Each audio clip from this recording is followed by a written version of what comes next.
On the air, online, covering the Treasure Coast. Get connected with the Get Up and Go Show. And now here's your hosts, Evan and Bonnie.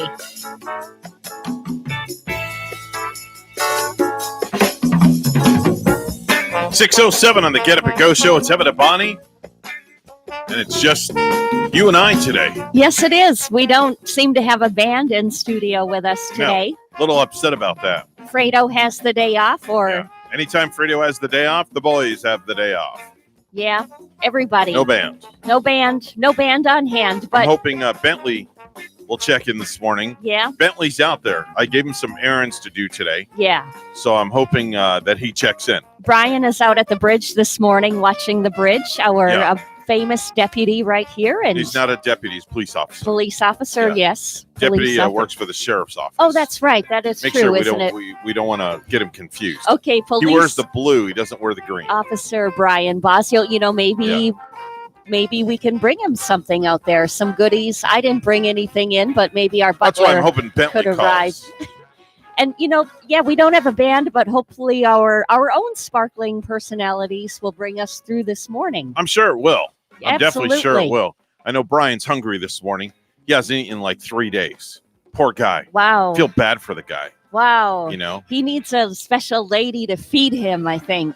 And bake him a delicious lasagna at night or something. Yeah. Something going on. Definitely. He's probably out there listening, saying, yes, indeed. He actually just texted me and he said, a Western scramble would be delicious. That does sound good. Now, here's my question, Bonnie. Maybe you can answer this for me.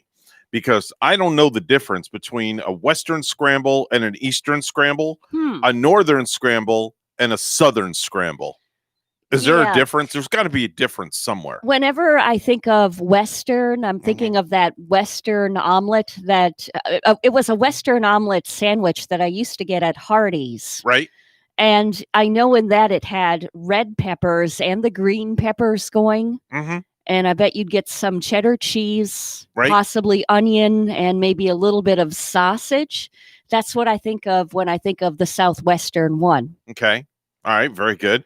But my question again, why do they call it a Western omelet or a Western scramble? See, that's what I don't understand. Is the scramble maybe simply with scrambled eggs, and the omelet is where you actually face the egg over into a pie as you would an omelet? I don't know. I mean, we're getting into a lot of technical stuff here. Yeah.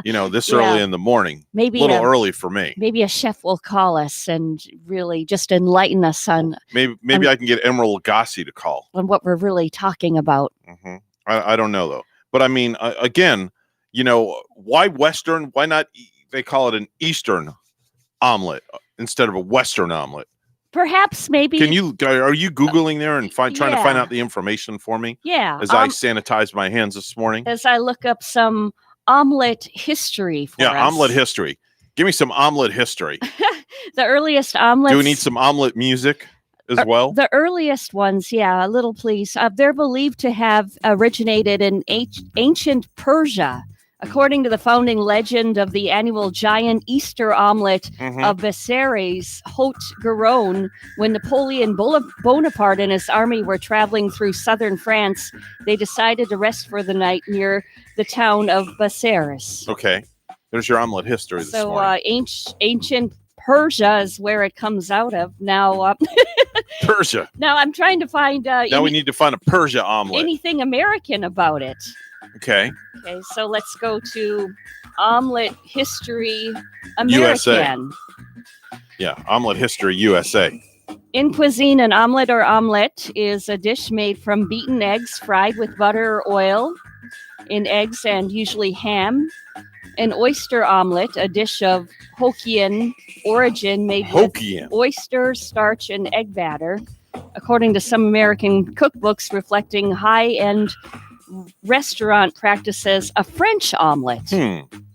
Okay, so here's a good one for you to Google. Okay. Who invented the omelet? All right. How about that one? Let's find that out. Find that out for me if you would, please. Okay. Who invented the omelet? It's amazing what you can think about to talk about at 6:11 in the morning. Its origin is unknown. While many associate the dish with the French, others believe that the Romans were actually the first to create the omelet. You know what? Really? I think every nation wants to assume that they invented the omelet. You know what I'm going to do? I think I'm going to do something here. This is because ancient Romans paired an egg with sweetened honey and called it. Calling our sister Millie. station. I want to ask them Okay. about why it's a Western omelet. Jeep ought to know this. Good morning. You on the radio? Hey. Yeah, good morning. You're on our radio also. Oh, it's that guy over there. Yeah. Evan and, it's Evan and them. And down, Bonnie and Yeah. Evan. We need your help. Oh, boy. Where Bonnie and I are having a debate here, and we need your help. Okay. Why do they call a Western omelet a Western omelet? Why can't it be called an Eastern or a Northern or a Southern omelet? Why does it have to be Western? Well, actually, it's an East Westchester Northern Star omelet when they were champions of the Southern Division, but it was too long to say, so they just called it a Western one. Why did I know you were going to come up with some kind of an answer like that? And including sports with that omelet. And why not? It's true, Bonnie. It's true. I didn't just pull this out. Well, yeah, I did actually. Is that why Denny's calls their breakfast a Grand Slam breakfast? Yeah, because hoping if you go in there with your girlfriend, when you're done eating, you'll get the Grand Slam. Oh, I see. I thought it had to do with baseball now, Evan. No. Now, I like their moves over my hammy. Oh, my mammy. Yeah. Yeah. Sammy is your little lost boy, Sammy, all the way from Alabama. Bring on the scrambled eggs and hammy. That's right. Why can't they call it moons over their ammy? Or your ammy. Right? Or my mammy. Okay, or something like that. Evan, have you ever had Denny's Philly cheese steak omelet? Yes. No, I never Bonnie. have. Oh, you have, Bonnie. Isn't that good, Bonnie? Yeah. I have it just about every morning that I go to Denny's. Only this last Sunday, we did go to Denny's for Father's Day, and I got what's called their ultimate omelet. Okay. Wow. I was there for Father's Day, and I got my my Philly cheesesteak omelet. But I get that. I tell them to leave out the mushroom. But Gary probably likes it too, huh? Oh, he loves it. Hey, Gee, I just got a text message from one of our listeners. It's actually the public information officer from the Stewart Police Department, Sergeant Brian Bosio. And he says, this is the best entertainment that I'm listening to you guys on the radio this morning. Both shows blended, and I don't even have to pay for it. That's right. This is that. Well, hey. Well, the bill's coming though. Yeah. Don't worry about it. We've got that figured out. Wow. You counted your chickens before they hatched there, but Yeah, tell me about it. How are you guys doing up there? Everybody good up there? We're doing fine, Danny. We're reminiscing because there was a picture. My brother sent me a picture on Facebook of him in 1969 at the school that we went to, and we were looking at the nuns and reminiscing about how things were back in the day. Oh, okay. Unfortunately, I don't have access to Facebook for about 11 more hours. I was tossed into what's called Facebook jail for 24 hours. He's the second person that I know that got banned from Facebook for a while. I got banned from Facebook for posting something that goes against their terms and conditions. Oh my goodness. And you know what? I explained to Bonnie what it was this morning, and she looked at me and she was like, that's not against their terms and conditions. My daughter Kennedy was banned too, and it was for something really stupid. I mean, it's what they call I don't know. Timeout, huh? I'm not even going to get into it. Facebook timeout. Yeah, And I'm going to get an attorney. I mean, I'm in jail right now, so I need an attorney to get out. I know there's a few people. A few Thank you. people have been banned for placing political stuff on there. I've heard of that before. Like if it doesn't go with their political grain or This something. definitely wasn't political. I can tell you that Yeah, I much. know. Why don't you call up Zuckerberg, man? Yeah, that's what you need to do. Yeah. Maybe we can reach him. I would. I think he should call Stewart Address. Yeah, to have Zuckerberg. You put them all both on Stewart the Address. He'll get to the bottom of it. I listened to absolutely. Stewart Address, and Yeah, he I comes. listened to him too. He's straight up. He comes across to me as pretty smart, pretty top notch. You know, I'd be scared if I was Zuckerberg about him. I'm telling you. Wow. Oh my goodness! All right, listen, I'm gonna let you guys go. Y'all got a show to do. We got a show to do. So G will say chow mein Oh, Dory. just and arrivederci. and one And more look- one more bit of trivia: the Southwest omelet can also be called the Denver omelet. Oh, now now you just threw a monkey Yeah. in. So don't leave Wrench in the Denver out monkey. of it. Wait. She threw a monkey in the wrench. Yeah, or wrenching the monkey or something like that. Yeah. Hey, Evan, I'll see you when you get out of jail. Thank you. Have a great day. All right, there you go. All right, wow. So now it just you just stirred the pot. Yeah. Because now we have a Denver omelet. We have a Western omelet. Now, what's a Denver omelet? And I was right on the money. The way I described it says one such dish that is well known across the country is the Denver or Western omelet, which contains ham, green bell peppers, onions, and cheese. Okay. So now here's another question. Do they have a Bostonian omelet for those people that are that go to the restaurant in the Hobbit Yard? Yeah, and you know what? I think I've heard of that one before. Yeah? And actually, the food dude that Anthony Bourdain, actually, he made a trip up to Boston. Yeah. And he went into these restaurants in the morning where they in Boston were serving the best, biggest, delicious omelets. Really? And they looked so good. It just made me want to go to Boston, where I never visited. So what's this omelet called? I mean, can you know what? I think we should find a restaurant in Boston that's open this early in the morning and we call them. Yeah. I think I'm going to Google real quick and I'm going to call a restaurant in Boston. See, now you have me really going. And I'm sure some of our Bostonians listening would possibly know of some. There's one called the Friendly Toast Restaurant. Okay. It opens at 7 this morning. Yep. We have all these places open at 7. Nobody's open this early to call. The Paramount and Theo's Cozy Corner Restaurant. All right. So here's one that opens at 7. It's called the Friendly Toast Restaurant. They open up at 7 o'clock. They're on Stanhope Street. So I wonder how I would reach them. Let's see here. Mike and Patty's. Here's one, the Friendly Toast Restaurant. Let's see here. I got a phone number. Let's call. Okay. All right. You know me. I just we know they're closed, but no, they got to be there because they have to get everything ready. They do the prep. Absolutely. Yeah, exactly. I have worked in a restaurant before. Right, so we're calling the Friendly Toast. I do believe that's what it's called. Let's see if they're open this early, because I'm determined to find out what this omelet's called. That's in Boston. That's what I want to know. So I guess nobody's there this early. Wow. But when I saw the episode with Anthony Bourdain, he did show the Bostonians to just make some really, really delicious food and omelets. And all right, I'm so they're sure not there. I'm going to try one more. I'm going to try one more restaurant, Bonnie, if that's okay. Mm-hmm. Let's see here. All right. I'm only doing this because of my friend Brian, because he's from Boston. Oh, that's right. Brian is. Yeah. Why can't these... here's one that's open at 6:30. Oh, my. Wow. All right. Here we go. All right. They're not answering. Let me try one more. Okay. Okay. This is Cutting Edge Radio because this is what we do best. Are you calling Theo's? No, I'm not calling Theo's. Okay. I'm calling the South End Buttery. Opens up at 6:30 in the morning. So that means they should be open any moment. Let's see here. Come on, answer. I really want to talk to somebody up there. They're probably busy at the cutting boards, cutting and chopping. It makes me mad. Tomatoes and chopping the cheese. And good morning, South End Buttery. Hey, good morning. How are you today? Good. Good.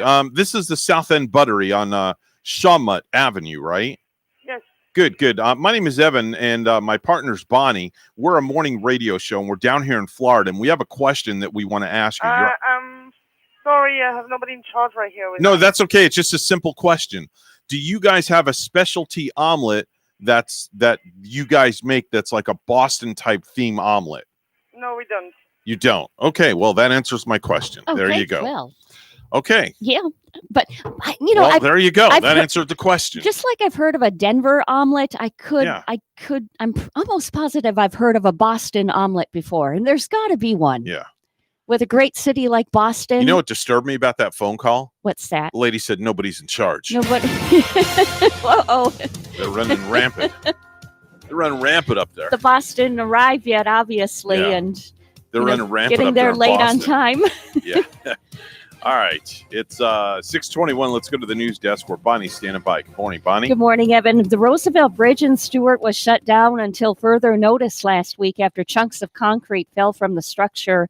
While a reopening date has not been set, the Florida Department of Transportation said northbound lanes of the bridge may initially carry just one lane of traffic in each direction.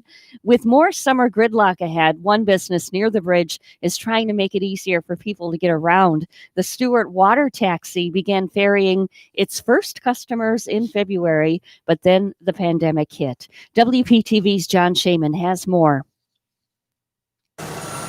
Work continues on the new Roosevelt Bridge and on the old Roosevelt Bridge. With no cars in sight, one business sees an opportunity on the water. The Stewart Water Taxi ferried its first customers in February, and the pandemic hit. Timing. Timing was everything. As we were pretty much getting started, we got shut down. Captain Jameson Bonner says without things like dolphin tours to sustain it, they had to reconfigure their business model and came up with an idea. Down south, it's a pretty good business for South Florida. So we wanted to just bring that service up here. That service, a commuter ferry. So the water taxi reached out to the city of Stewart and also to restaurants like the Tide House here at the north end of the bridge and offered their services to get people back and forth. I haven't been on the other side yet since the bridge. Oh, wow. Down. Diane Russell lives on a boat moored on the north side of the bridge. She sees the water taxi as a plus. Because I certainly want to support all the businesses over there with all the COVID shutdown and everything. Starting Wednesday, the water taxi will take the 10-minute trip back and forth from the Harborage Marina and the Stewart City Dock between 6 and 10 a.m., and then again between 2:30 and 7 p.m., with some extended hours Thursday and Friday. Cost, $5 one way, $10 round trip. We wanted to do our part for the community in any way we could. In Stewart, John Shaman, WPTV, News Channel 5. Florida now has more than 103,000 cases of the coronavirus. Statewide, almost 3,300 new cases were reported yesterday and 64 fatalities. More local governments across Florida are requiring residents to wear masks in public. But as Rory O'Neill reports, Governor Ron DeSantis isn't on board with that yet.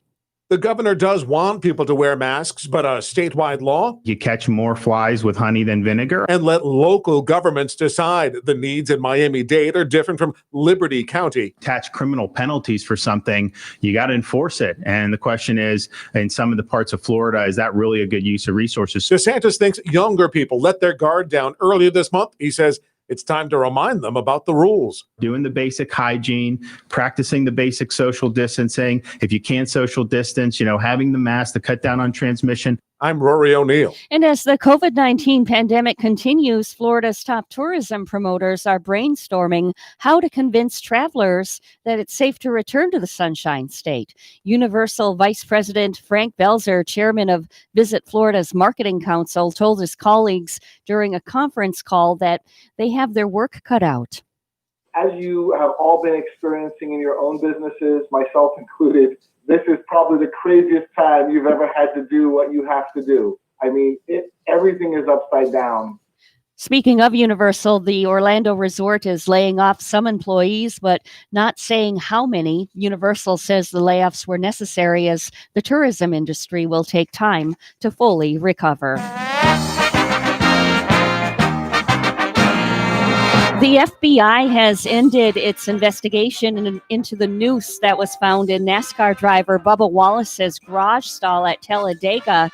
They concluded that no federal crime was committed because they found video proving that the noose was in the garage as early as October of last year and that the garage was only assigned to Bubba last week. Now, to be clear, this cannot be considered a Jussie Smollett situation. Bubba never saw it and wasn't the one to report it. He was told by NASCAR that and reacted like anyone else would. News time is 6:25 and weather and traffic together are next.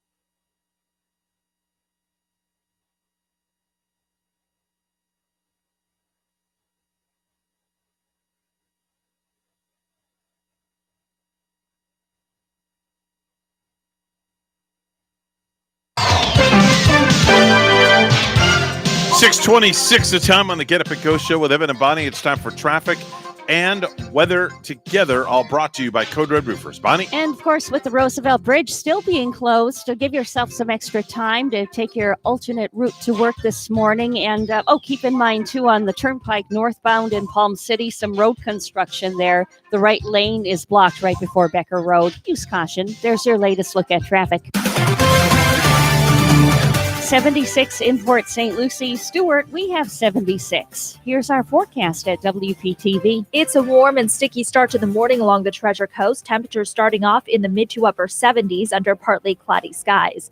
A hot and humid day on tap with highs climbing to the low 90s and feels like temperatures around 100 to 105 degrees. Isolated showers developing along the sea breeze, then pushing inland throughout the evening. For the end of the work week, Saharan dust continues to filter in.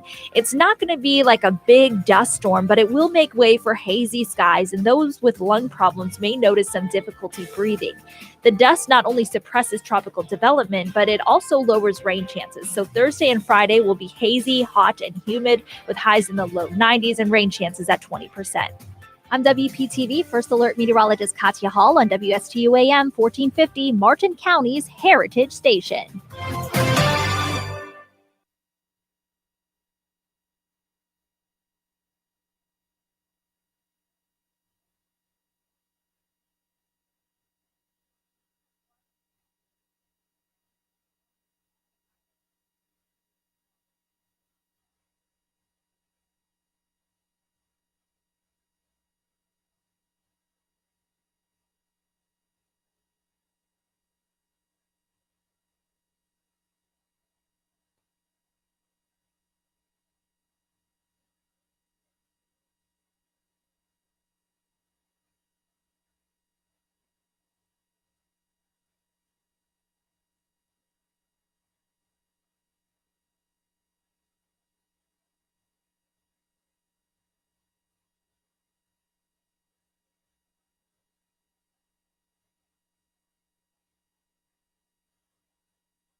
If you have a suggestion for the show, we would love to hear from you. Send us an email to WSTUmorningshow@gmail.com. Now let's get back to the Get Up and Go show. Here's Evan and Bonnie.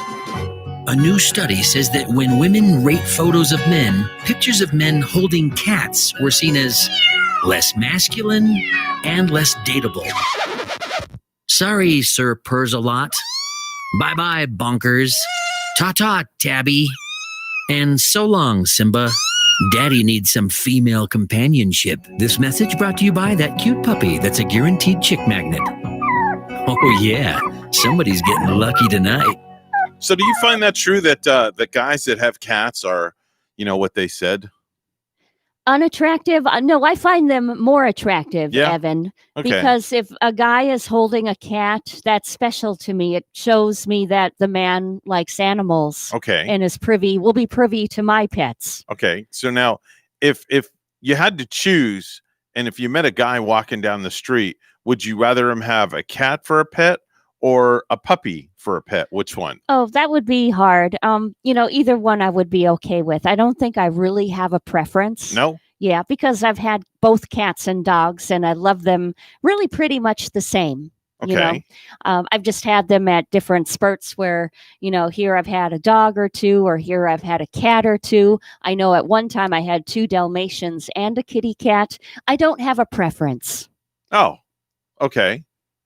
But I'm wondering if, most of the commercials that you see with kitty cats, like for Purina or Right. Friskies, usually etched in my memory, I remember always seeing a lady with her kitty cat or hanging out in the living room and the kitty hugging on her.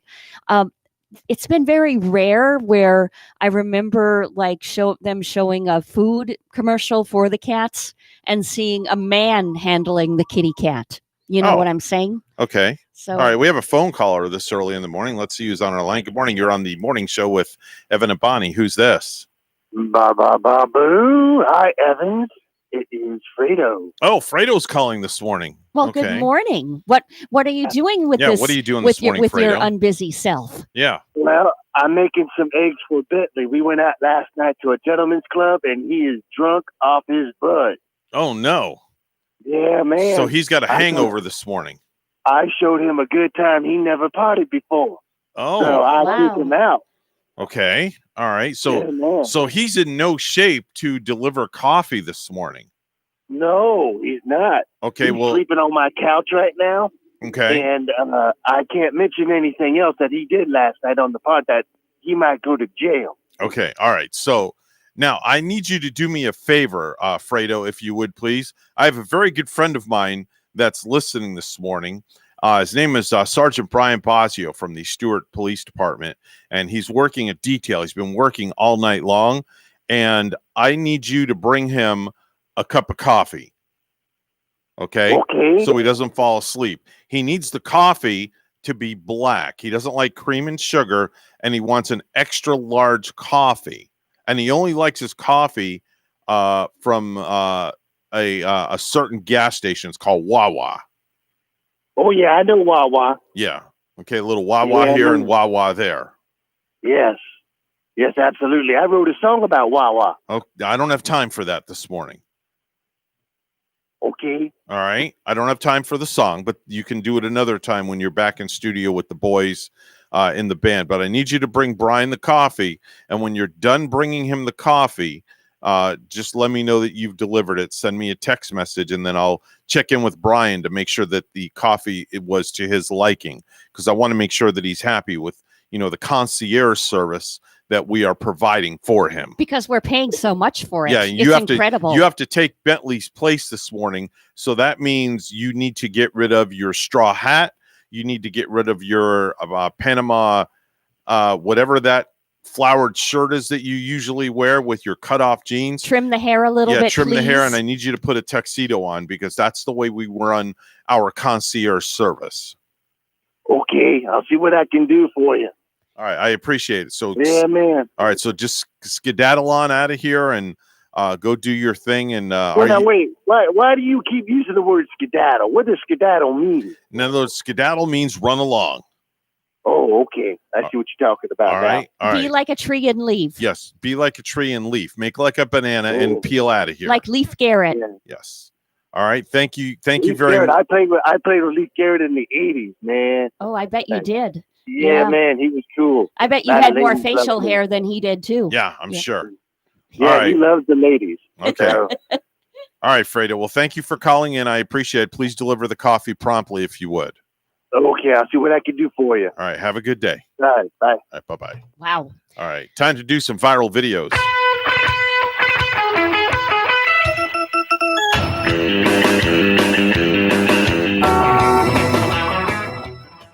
Well, as we scour the globe like we do for stupid news, we found one viral video this morning, Bonnie.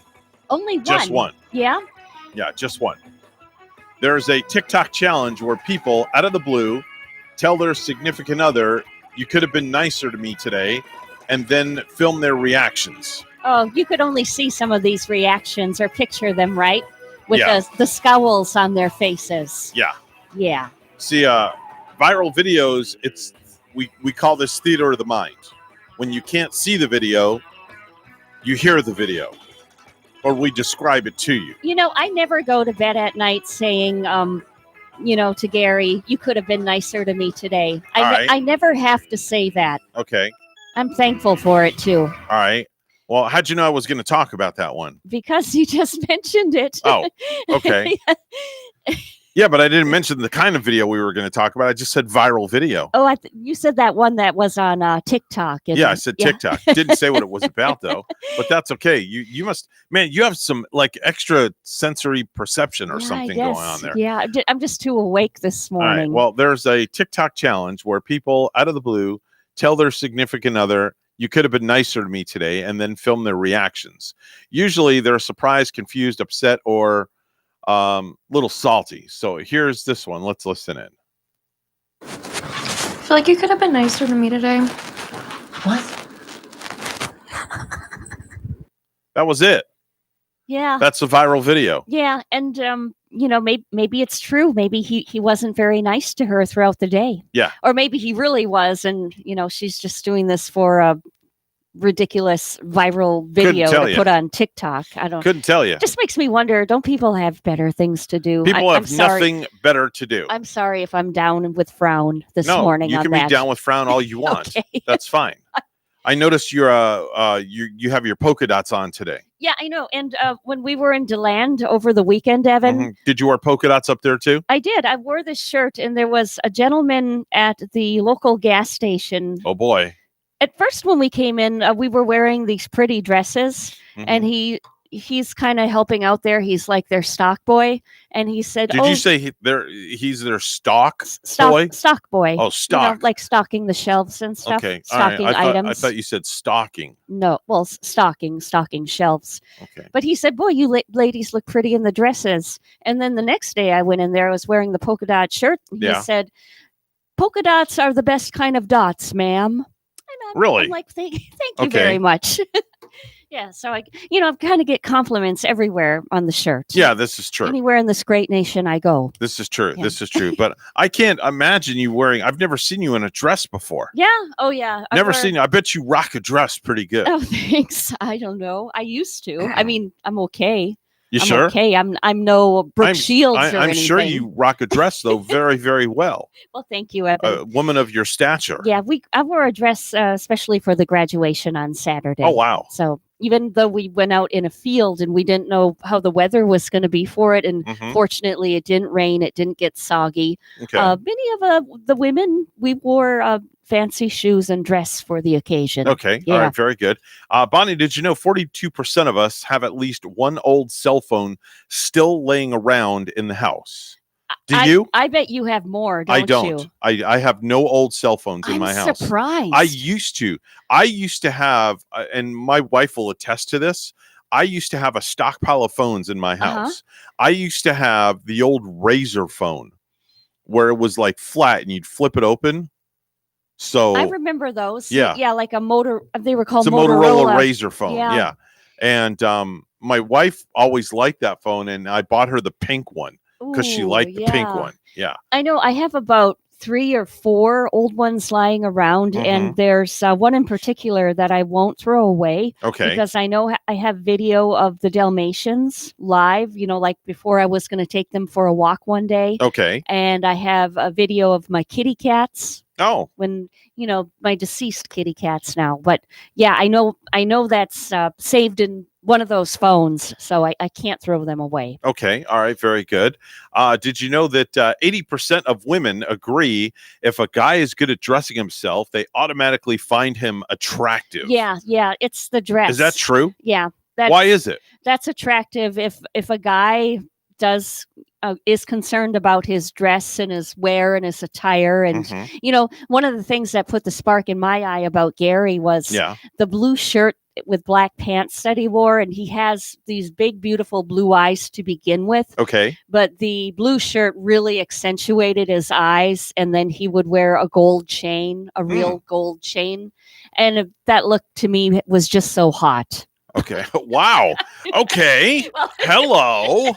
Didn't expect that to come out of your mouth this morning. And we haven't even hit 7 a.m. yet. But Wow. But yeah, it's like So Gary like wore the whole bling and everything. it's like ZZ Top says, every girl's crazy about a Sharp dressed man. Okay, and then he sang to you, "She's got legs."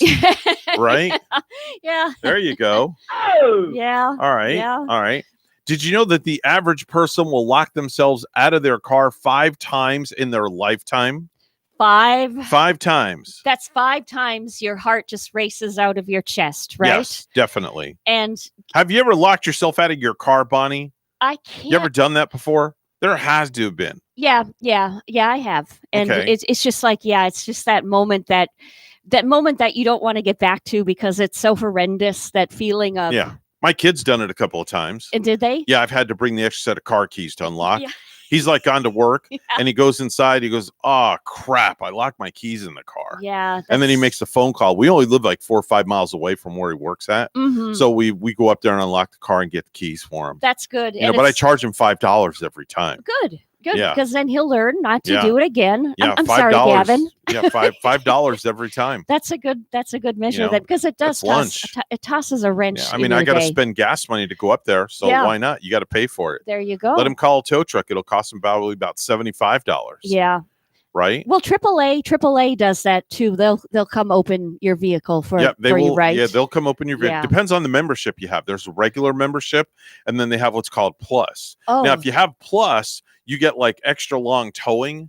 Like they'll tow your car for like forever. Okay. But like when you just have the regular AAA membership, you only get like 10 miles. There's a limit on the miles Yeah, with the regular. One of my kids' cars broke down in Orlando once, and we had to tow it all the way back here from Orlando. So I have what's called the AAA Premium. So I drove to Orlando, and then tow truck came and towed it all the way back down here to Port St. Lucie. And there wasn't any extra No charge for extra mileage. Now, had I with had premium? regular, if I had, I'm sorry, it's called Premier. Now, had I had the regular AAA membership, Mhm. forget it. I would have been charged out the wazoo. That's good to know. Yeah. A lot of folks probably, I did not know that there was Mm-hmm. a regular AAA and something called premium. Yep. That, definitely if your car broke down Right. more than 10 miles Worth away. it. Yeah. It's worth it. They bring Yeah. you gas if you run out of gas. Perfect. Bonnie, you have your purse with you this morning? Yeah. Good. 1 in 4 women have dinner mints in their purses right now as we speak. Dinner mints. Do you have any dinner mints in your purse? Usually I carry Tic Tacs in mine, but I know that I left them in my other work bag this morning. Okay, so no dinner mints No, this morning. No, I don't. Darn it. I was looking forward to a dinner mint this morning. That sounds, I don't, why does that sound so old lady like? What, dinner mints? have Now you're profiling. I know I am. Jeez. Like having a Mento in the purse. Or No, don't be something. profiling, for shouldn't- gosh sakes. I know, I'm horrible. Sounds old ladyish. Yeah, it's not. I know. All right. Very Many good. carry a stick of gum and the Wrigley spearmint. And Exactly. Yeah. 55%. Did you know that 55% of people will buy insect repellent for our July 4th celebration this year? Yeah. But you want to know something? There's not going to be any July 4th celebration I this year. know. That's a shame. It is. That's really, a shame. Yeah. It really is. It'll be virtual. I'm sure I'm still going to hear some fireworks and the noise going off in my backyard till 2 or 3 a.m. Yeah, well, guess what? I've got fireworks. See, I brought mine. Nice. See, how do you like that? I come prepared. I like it. I came prepared. I've got fireworks. You're getting us in the spirit, Right. and so did Deb, our friend from Yeah. the Frank and Friends show, Pittsburgh. Deb Yeah. got us in the spirit in our studio with all of the American Yeah. flags. Did you know for a family of 4, it takes an average of 4 minutes to order at a restaurant? Mhm. 4 minutes. So it's 1 minute per person. Yeah. All right. Did you also know that on average, people spend just over 5 seconds to wash their hands? And they tell you should be spending at least 20 seconds 20. to wash your hands. It's true. 20. Did you know that 1 in 4 Americans have appeared on television? Bonnie, have you ever been on TV before? Yeah. Okay. You have? Yeah, What show? I know I was on the news, and I also was on a TV commercial for our music station that I Okay. used to work at across the bridge. All right. So I'm going to tell you something that's probably going to shock the living bejesus out of you. Okay. I have been on quite a few TV shows. I know Sally Jesse Raphael. Oh, for you one. remembered that one? Yeah, I do. Okay, yes, I've been on the Sally Jesse Raphael show. Mhm. I will tell you that much. It was quite some time ago. If you find it on YouTube. It's out there somewhere. Yeah, because our Hulu, we got to redo our Hulu password. So Okay. later on today, the only thing I'll probably want to go to YouTube. So I'll definitely want to look for it. Okay. And the other thing is, I've been on Double Dare, Oh, you have? the game show Double Dare. Yeah. With me and Rachel and the kids. Was that and we won. situated in LA or? No, it was in Orlando. It Oh, taped right. in Orlando. Yeah. And we won. Yeah. We won a boatload of prizes. You showed me a video of that Yeah, one. That it was a lot of fun. Didn't Rachel have to swim through some sort of slime or Oh yeah, something? she got at the end? limed, and She was timed. like came out like a green monster Yeah, at the she end. looked like more than a green monster. unrecognizable. Yeah, definitely so. It's 6:47 right now on the Get Up and Go show with Evan and Bonnie. It's time for news. Let's go to the news desk where Bonnie is standing by this morning. Good morning, young lady. Good morning, Evan. The Roosevelt Bridge in Stewart was shut down until further notice last week after chunks of concrete fell from the structure. While a reopening date has not been set, the Florida Department of Transportation said northbound lanes of the bridge may initially carry just one lane of traffic in each direction. With more summer gridlock ahead, one business near the bridge is trying to make it easier for people to get around. The Stewart Water Taxi began ferrying its first customers in February, but the pandemic hit. WPTV's John Shaman has more. Work continues on the new Roosevelt Bridge and on the old Roosevelt Bridge. With no cars in sight, one business sees an opportunity on the water. The Stewart Water Taxi ferried its first customers in February, and the pandemic hit. Timing. Timing was everything. As we were pretty much getting started, we got shut down. Captain Jameson Bonner says without things like dolphin tours to sustain it, they had to reconfigure their business model and came up with an idea. Down south, it's a pretty good business for South Florida. So we wanted to just bring that service up here. That service, a commuter ferry. So the water taxi reached out to the city of Stewart and also to restaurants like the Tide House here at the north end of the bridge and offered their services to get people back and forth. I haven't been on the other side yet since the bridge. Oh, wow. Down. Diane Russell lives on a boat moored on the north side of the bridge. She sees the water taxi as a plus. Because I certainly want to support all the businesses over there with all the COVID shutdown and everything. Starting Wednesday, the water taxi will take the 10-minute trip back and forth from the Harborage Marina and the Stewart City Dock between 6 and 10 a.m. and then again between 2:30 and 7 p.m. with some extended hours Thursday and Friday. Cost $5 one way, $10 round trip. We wanted to do our part for the community in any way we could. In Stewart, John Shaman, WPTV, News Channel 5. The school district of Indian River County voted 4-0 in approval of the new code of conduct Tuesday night. Dozens of people, including former students, parents, and community members, spoke in support of banning the Confederate flag from school campuses and school-sponsored events. No one spoke publicly in opposition to the ban. WPTV's Treasure Coast reporter Megan McRoberts has this. The display of the Confederate flag in Indian River County schools has long been a source of tension, such as in 2015, a student captured on cell phone video ripping the flag from another student's truck, or in 2017 when some students were accused of passing out these threatening flyers or sharing images like these on social media. Rednecks versus haters tomorrow. Ain't ready for us. It prompted community outrage and a call for banning the flag at school by the NAACP.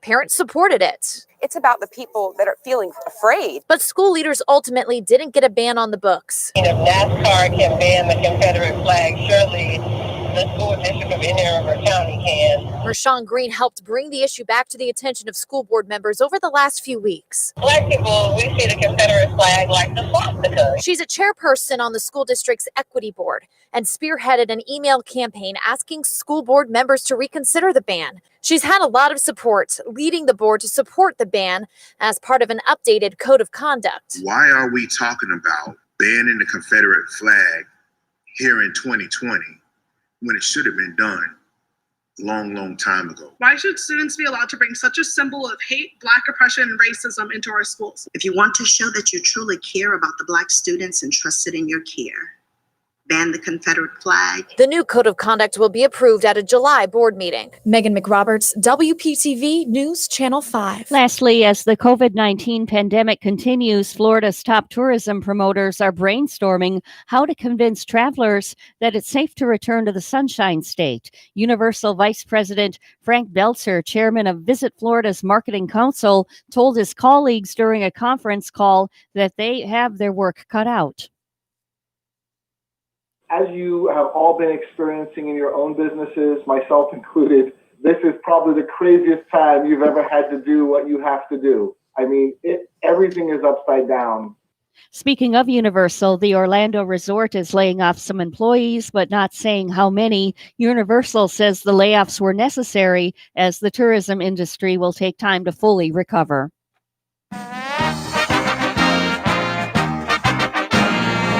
Top-ranked tennis star Novak Djokovic and 3 other players tested positive for COVID-19 after a series of ill-advised exhibitions that were meant to raise money for people affected by the pandemic. Novak admitted to being a complete bonehead, saying, quote, "We believed the tournament met all health protocols. We were wrong, and it was too soon." News time is 6:52. We'll have weather and traffic together next.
$6:54 the time on the Get Up and Go show with Evan and Bonnie. It's time for traffic and weather together, all brought to you by Code Red Roofers. Bonnie? Well, we don't have any traffic accidents, no slowdowns, just as you have to work your way around the Roosevelt Bridge being closed once again. Take your alternate route, give yourself much extra time this morning. There's your latest look at traffic. It's a clear sky and 77 in Palm City. Here's more on our forecast at WPTV. It's a warm and sticky start to the morning along the Treasure Coast. Temperatures starting off in the mid to upper 70s under partly cloudy skies. A hot and humid day on tap with highs climbing to the low 90s and feels like temperatures around 100 to 105 degrees. Isolated showers developing along the sea breeze, then pushing inland throughout the evening. For the end of the work week, Saharan dust continues to filter in. It's not going to be like a big dust storm, but it will make way for hazy skies, and those with lung problems may notice some difficulty breathing. The dust not only suppresses tropical development, but it also lowers rain chances. So Thursday and Friday will be hazy, hot, and humid with highs in the low 90s and rain chances at 20%. I'm WPTV First Alert Meteorologist Katya Hall on WSTU AM 1450, Martin County's Heritage Station.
Do you have a suggestion for the show? Send us an email, WSTUmorningshow@gmail.com.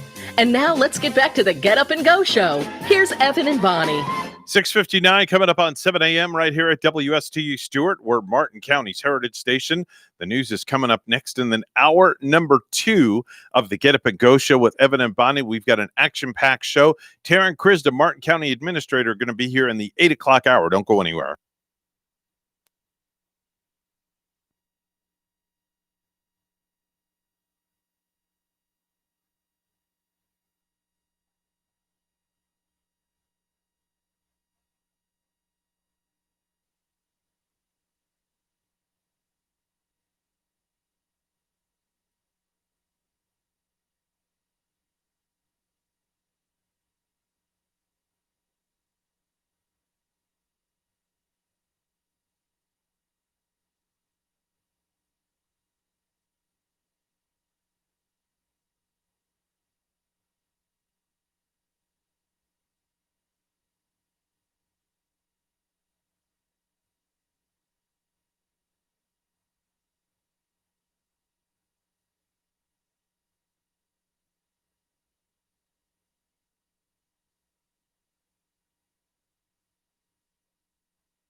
On air, online, covering the Treasure Coast. Get connected to the Get Up and Go Show.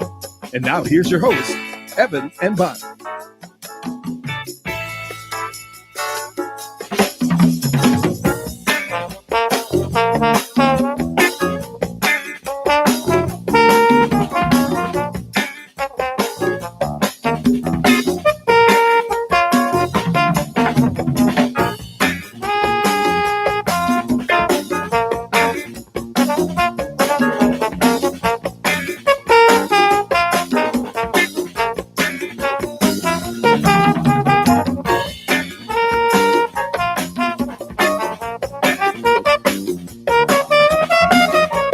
#707 on the Get Up and Go Show. Evan and Bonnie. Today is, let me think. I'm completely lost track of days. Monday, Tuesday. Is today Wednesday? It is. Okay, just want to make sure. Completely lost track of days and time. Yeah, and before we know it, it's going to be the 4th of July, and it's just coming like so fast upon us. And, you know, Yeah. I'm not ready. I don't even have my pool up yet. Really? Yeah.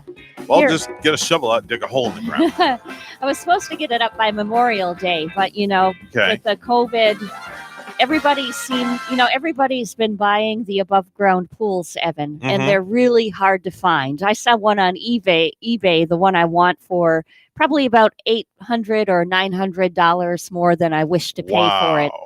Yeah, and they're, I've been calling like our local Walmart and stuff every day. Nobody's and got 'em. Nobody has them in stock. And then I even called the company, and they're Is not. that Intex? INTEX? Intex is what I like, and I also use Summer Waves. Okay. Yeah. All right.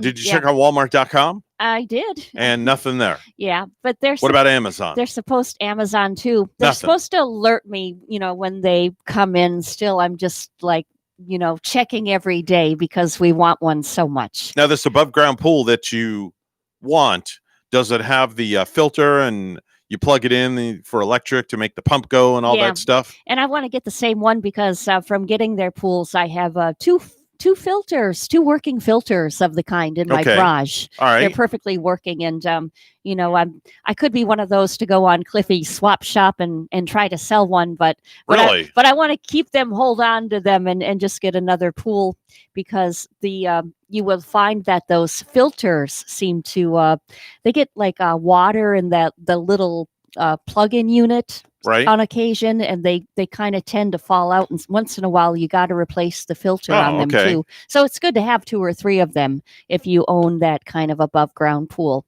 I'm just saying this from experience. Gotcha. Gotcha. I'm done. I agree with you 100%. Yeah. There's an app out that you can actually, it's called Swimply, SWIMPLY. I'll show it to you.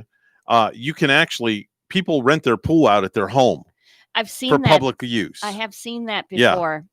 Yep, I'm on there. Yeah. I put Oh. my pool on there just for argument's sake. Oh, do you? To see if it would work. Yeah. I don't know. Would you want to rent your pool out? Would that mean that you have Well, not to now. that you have to leave your home and No, let- you don't have to leave your home. They come in the side gate. You rent it out for $40 an hour per person. Okay. Yep, and that's pretty much it. Oh yeah, it's not like they're coming in and having a party in there. It's No. just that they want to come They wanna and go cool swimming. off and refresh. Yeah, Yeah. I've heard of that. There's that. I'm in trouble right now. I there's just like want you a- to know that. Can you believe there's like a COVID-19 app now too? Is there? Yeah, where we were talking about it last night. Yeah. Our nephew and Gary and I, and Yeah. about can you really detect who has COVID-19 on this certain app? No, I can tell you that that's not going to happen. I don't think an app can be quite that magical. Bonnie, I just want to let you know that after today, you might be doing the show solo because my wife just heard what I said about No. renting the pool out. Yeah. And she just texted me and said, "You did what?" So if I'm missing tomorrow, please call Brian Okay. and have him put out an APB. We will do so. Yeah, I'll please. be swinging by your place before I go through Palm City and Yeah. making sure that you are alive. She's probably like, you're renting out the pool to who? Yeah, $40 an hour. You can't beat that. And why? Listen, I'll do anything to make a buck right now. I'll rent out my pool. Times have been tough lately. let me $40 tell an you. hour. You get 6 people come by. Yeah. That's $240. Have you Take been- that 5 days a week. That's a lot of money. Have you been doing anything with your transportation service lately? No, I have people not been. I calling? have not been driving or doing anything like that. I know. Even I had to. I almost called you to take me to the airport, but I had to make the cancellation too about going there. Okay. And I don't even know what I'm going to do with. I have a week's vacation coming yet, Okay. and I don't know what to Well, just do let yet. it add up. I don't That's know all. what to do. Just stay home. Just- Relax. Yeah, I know that's Stay what home, relax, and go stir crazy. She does once in a while, and Yeah.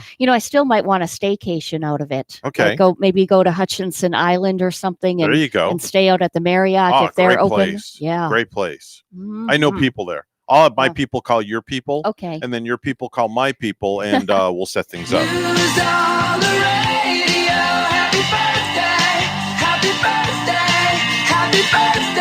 Shot for birthdays, anniversaries, and back in the day. And of course, we start with Bonnie. Bonnie, got anybody? Oh, back in the day. Yeah. Do you have anybody to wish a happy birthday to? No, I don't.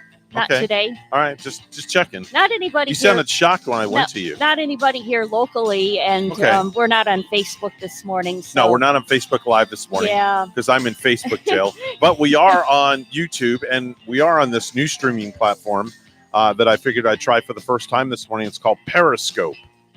Yeah, Periscope.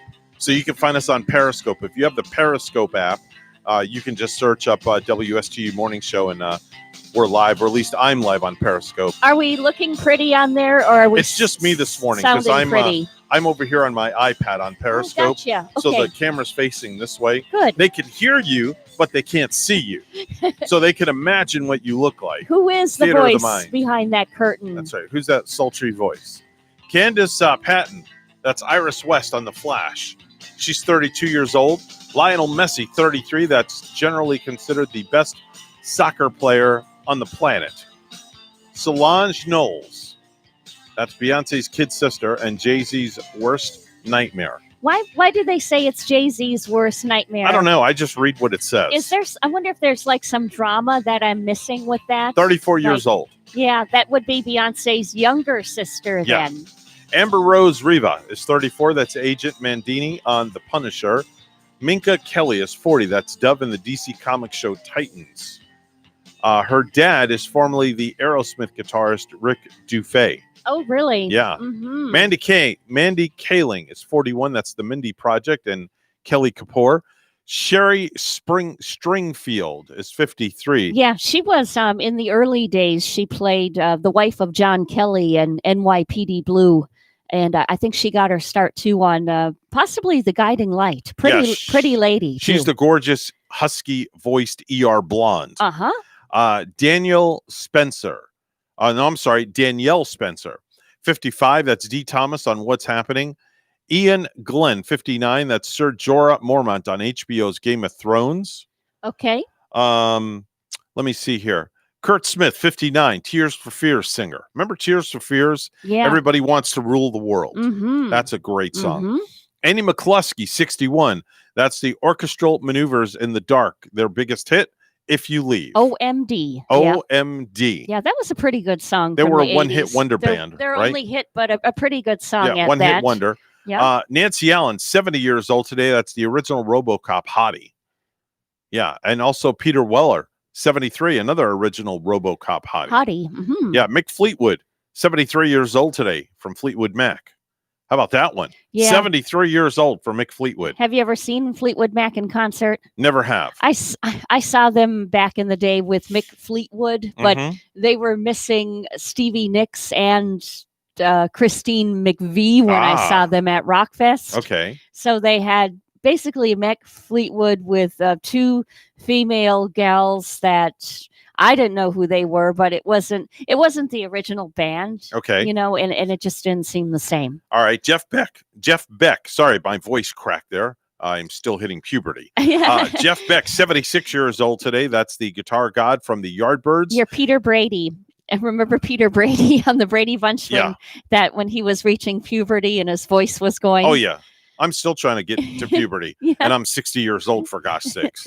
Al Molinaro is celebrating a birthday in the heavens. That's Al Del Vecchio on Happy Days. He lived like a great long life too, like born Yeah. in 1919 and Yes. didn't pass till 2015. Yep. You know what today is, Bonnie? Today is Besides being Wednesday June and the 24th. 24. It's swim a lap day, Oh, I like it. but not in a public pool. I know, and I'm so upset because my local pool isn't open You come to my house if you want. I'll let you in the side gate. for $40, right? For $40, I'll let you in. You know what? I'll give you a discount. Yeah. If you come today and today only, Oh. I'll let you in for free. Yeah. How's that? I'll give you a free pass. Oh, I'd love to. I'll but give you a pool pass. I have things going on all day today, though, and It's not very rare I give I out my know. pool for free. That would be nice. It could be Okay. nice, but I mean, you can come for an hour. well, I got to go home and make sure my cat pees. What? Where did that come from?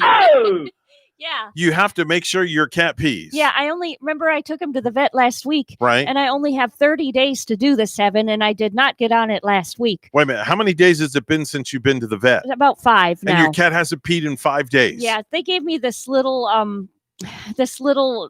bag of litter. What does your cat peeing have to do with my pool?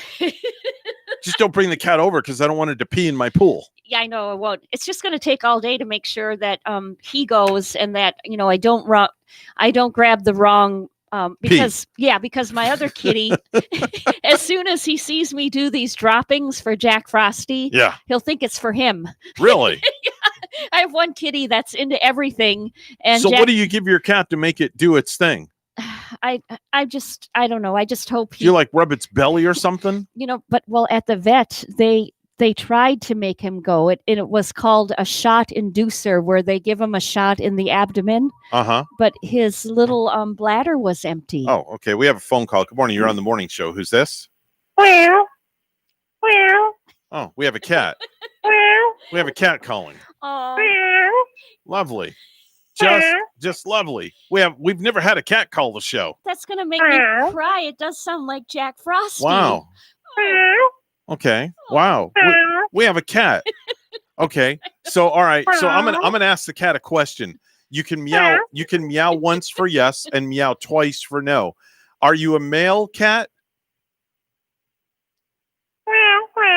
No. Okay. Very good. So that's a female cat. Yeah. Correct. Yeah. Okay. Very good. Are you? Do you know Bonnie purposely? I mean, do you know Bonnie personally? Okay, yes. Okay, so the cat knows you. Yeah. Are you related to Jack Frosty? Okay, that's a yes. Wow, it's your other cat, Bonnie. Wow, your other cat called us. It's Hans. It's Hans. Hansi. How are you, Hansi? Is this you, Hansi? It's Hansi. It's Hansi. Hansi called the show. I knew that voice. Wow. I knew it was familiar. Okay. Wow. This is crazy. All right. Well, thanks for calling, Kitty. And I've never, Bonnie, in all my years of broadcasting, I know. that was not set up. And Hans- honestly, that was not set up at all or anything. That just happened. Yeah, that cat is in my psych today because he hindered me from getting my show prep too this morning, Evan. He has to sit all over my laptop when I'm doing show prep also in the morning. Well, if your cat would have urinated on your laptop, then you wouldn't have had that issue that you're trying to get your cat to urinate. No, but I got to get the other cat to do it. Oh, it's the other cat. Yeah, Hans will be more than happy to do it. All right. But Jack, because I want him to do it, he won't do it. All right. Cats. It's a cat thing. It's a cat thing. When they want to do it, they do it, and they don't want to do it, they don't Yeah. want to do it. Yeah. Why are we talking about cats urinating this morning, Because Bonnie? it's going to take me all day to get them to do it, and now I can't come in your pool. Well, the pool's open till midnight, all right? If you can't get your cat to urinate by midnight, we've got issues. 7:20. Let's go to the desk. Where Bonnie's standing by with the news. Good morning, Bonnie. Good morning, Evan. And the Roosevelt Bridge in Stewart was shut down until further notice last week after chunks of concrete fell from the structure. While a reopening date has not been set, the Florida Department of Transportation said northbound lanes of the bridge may initially carry just one lane of traffic in each direction. With more summer gridlock ahead, one business near the bridge is trying to make it easier for people to get around. The Stewart Water Taxi began ferrying its first customers in February, but then the pandemic hit. WPTV's John Shaman has more.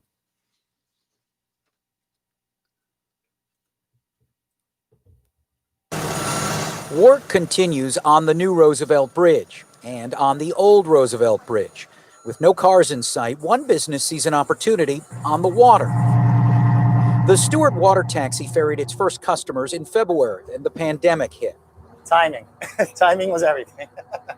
As we were pretty much getting started, we got shut down. Captain Jameson Bonner says without things like dolphin tours to sustain it, they had to reconfigure their business model and came up with an idea. Down south, it's a pretty good business for South Florida. So we wanted to just bring that service up here. That service, a commuter ferry. So the water taxi reached out to the city of Stewart and also to restaurants like the Tide House here at the north end of the bridge and offered their services to get people back and forth. I haven't been on the other side yet since the bridge. Oh, wow. Down. Diane Russell lives on a boat moored on the north side of the bridge. She sees the water taxi as a plus. Because I certainly want to support all the businesses over there with all the COVID shutdown and everything. Starting Wednesday, the water taxi will take the 10-minute trip back and forth from the Harborage Marina and the Stewart City Dock between 6 and 10 a.m. and then again between 2:30 and 7 p.m. with some extended hours Thursday and Friday. Cost $5 one way, $10 round trip. We wanted to do our part for the community in any way we could. In Stewart, John Shaman, WPTV, News Channel 5. Florida now has more than 103,000 cases of coronavirus. Statewide, almost 3,300 new cases were reported yesterday and 64 fatalities. More local governments across Florida are requiring residents to wear masks in public. But as Rory O'Neill reports, Governor Ron DeSantis isn't on board with that yet. The governor does want people to wear masks, but a statewide law? You catch more flies with honey than vinegar. And let local governments decide. The needs in Miami-Dade are different from Liberty County. Attach criminal penalties for something, you got to enforce it. And the question is, in some of the parts of Florida, is that really a good use of resources? DeSantis thinks younger people let their guard down earlier this month. Having the mask to cut down on transmission. I'm Rory O'Neill. And lastly, Black law enforcement officers are still underrepresented in the Sunshine State, our recent analysis found. Our search to understand why led us to two police chiefs who represent two sides of Florida. Both have the same skin color and both have faced the same battle because of it. WPTV's Contact 5 reporter Katie Legrone has more on this story. They are two police chiefs. Law enforcement has always been a white male dominant profession. Who represent two sides of Florida. We're not hiring minority officers just so they can work in a minority community. But both share the same skin color. I've been in meetings and conferences, small conferences where it's not many people that look like me. And that's unfortunate. And the same battle because of it. When I'm wearing this uniform, they see me as one person. And when I take this uniform off, they see me as another person. St. Petersburg Police Chief Anthony Holloway and Delray Beach Police Chief Javaro Sims are among Florida's Black police chiefs. In a state where 17% of its citizens are Black, we found less than 10% of law enforcement officers patrolling the streets here are Black, according to the latest demographic data kept by the Florida Department of Law Enforcement. We do want to try to mirror our community, but again, it's trying to find those qualified candidates. In St. Petersburg in the 1960s, a dozen Black officers, known as the Courageous 12, sued the city over unequal treatment and ultimately won. Today, with a city population that's 22% Black, 15% of its police officers are Black. But in Delray Beach, a smaller city, 31% of its population is Black, yet just 13% of officers are Black, according to the latest state data. Does that work for you? No, it doesn't work for me. We looked at a dozen Florida law enforcement departments with at least 100 white officers and found around the state the percentage of Black officers can be 2 or 3 times lower than the percentage of Black citizens they serve. These chiefs explain why. The way things that are going on right now, it's hard to find an African-American officer who wants to be a police officer. I think a lot of African Americans specifically shy away from law enforcement because of the stigma between law enforcement and the African American community or the minority community in general. So you have to find a way to break down some of those barriers. Which for them means recruiting as early as high school, at Black colleges, job fairs, ads in minority magazines, and attending community events in minority neighborhoods. Chief Sims says since he became chief last year, more than 70% of his new officer hires are minorities, 9 Black. Yes, definitely a personal goal. A goal both recognize will be a challenge to reach, as long as incidents including Michael Brown and George Floyd continue to happen. That African-American or that minority we hire, he or she really has to have thick skin. Katie Legrone, WPTV News Channel 5.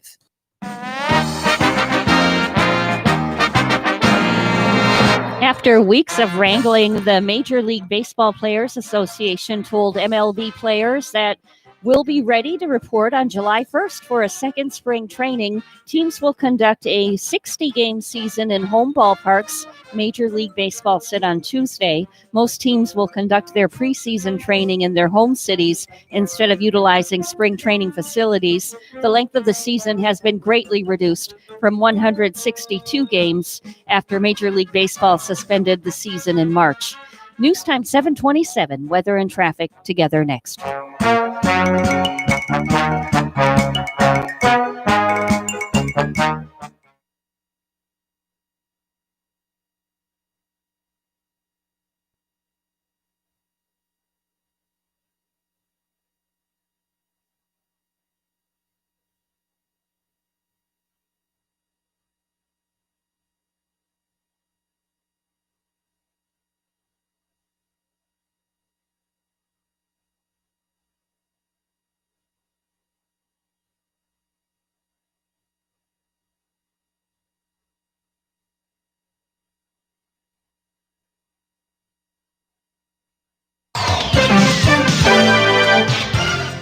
$7:28 the time on the Get Up and Go show with Evan and Bonnie. It's time for traffic and weather together. All brought to you by Code Red Roofers. Bonnie? Well, we don't have any accidents to report on our roadways this Wednesday morning, of course. Give yourself extra time getting out if you usually take the Roosevelt Bridge, as that is still closed. Give yourself time and take that alternate route this morning. There's your latest look at traffic. Stuart, it is 77. Here's our forecast at WPTV. Warm and sticky start to the morning along the Treasure Coast. Temperatures starting off in the mid to upper 70s under partly cloudy skies. A hot and humid day on tap with highs climbing to the low 90s and feels like temperatures around 100 to 105 degrees. Isolated showers developing along the sea breeze, then pushing inland throughout the evening. For the end of the work week, Saharan dust continues to filter in. It's not going to be like a big dust storm, but it will make way for hazy skies, and those with lung problems may notice some difficulty breathing. The dust not only suppresses tropical development, but it also lowers rain chances. So Thursday and Friday will be hazy, hot, and humid with highs in the low 90s and rain chances at 20%. I'm WPTV First Alert Meteorologist Katya Hall on WSTU AM 1450, Martin County's Heritage Station.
You're listening to the Get Up and Go Show with Evan and Bonnie on Martin County's Heritage Station, AM 1450 WSTU. Now let's get back to the program with Evan and Bonnie. Now for the Peace Day Resistance. Hang on to your breakfast, everybody.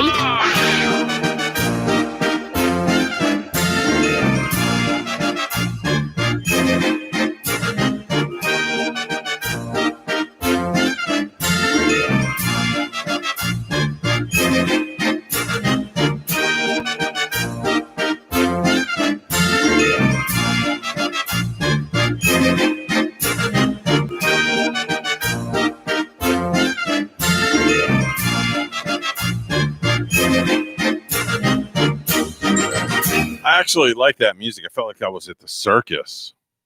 Yeah, it was pretty good. Even though I don't care for circuses. No? So no. I used to like going to the circus when I was a kid. Yeah. I used to really enjoy it. You used to see the clowns, tigers, the lions, the acrobats, all things like that. Yeah. That was a lot of fun. I used to go to Ringling Brothers. Oh, did you? Did you go to Ringling that Brothers. one? Yeah, I used to go to Ringling Brothers. I don't attend circuses. I'm just kind of for animal rights with that. And Right. I've always, my idea is they kind of really put the animals out there and not a good life for them. And it's just like any kind of animal cruelty has never amused me at all. Or I don't find it entertaining. So I don't go to circuses. And that's just me. Yeah, well, come to my house and you'll have a circus every day of the week. And now it's time for Stupid News, It's so stupid and awesome. where we ask the important questions. Are some people too stupid to live? Why are people so stupid? Are you effing stupid? Oh, we scour the globe, Bonnie. We've done it again. Yeah. It's time for more stupid news. And I've got some real good stupid news. Oh, I bet you do, Evan. Yeah, we're going to stay here in Florida to start. Oh boy, is it very far from where we live? Not too far away, Oh. actually. A Florida woman just up the street filed a civil suit against a neighbor demanding a paternity test for 5 goats she purchased back in December. A paternity test for her goats. Yeah, paternity test for a goat. She didn't know who the father was?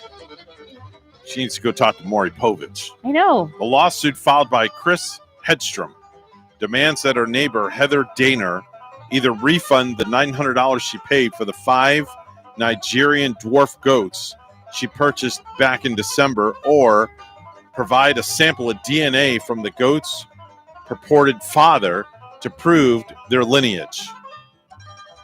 Hedstrom's lawsuit alleges she was under the impression that she would be able to register the goats' pedigrees with the American Dairy Goat Association, but she can't. I see. So it's a thing where these were probably some seriously well-bred goats, and she just wanted to make sure it came from the right father. Yeah. So she knows what goats that she purchased, right?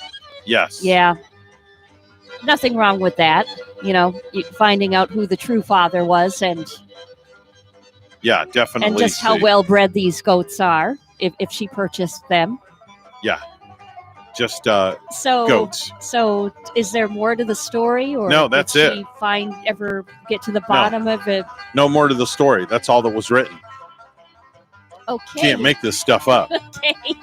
It seems like couriers rarely pay attention to the additional instructions on people's shipments these days, but an Amazon driver did, and it was amazing. A woman named Lynn Staffieri said that her son was being silly, and in the additional instructions section, he wrote for delivery of the package, when you deliver the package, knock on the door 3 times and Knock scream. 3 times. Knock on the door 3 times and scream the words abracadabra as loud as you can and run away very quickly. Yeah, there was a viral video of the lady doing this. That's the one I'm yesterday. talking. That's the one I'm talking about. Amazon driver. Yeah, yeah. Mhm. That's actually what the lady did. The lady went up to the door, did 3 times. Oh, I just broke this.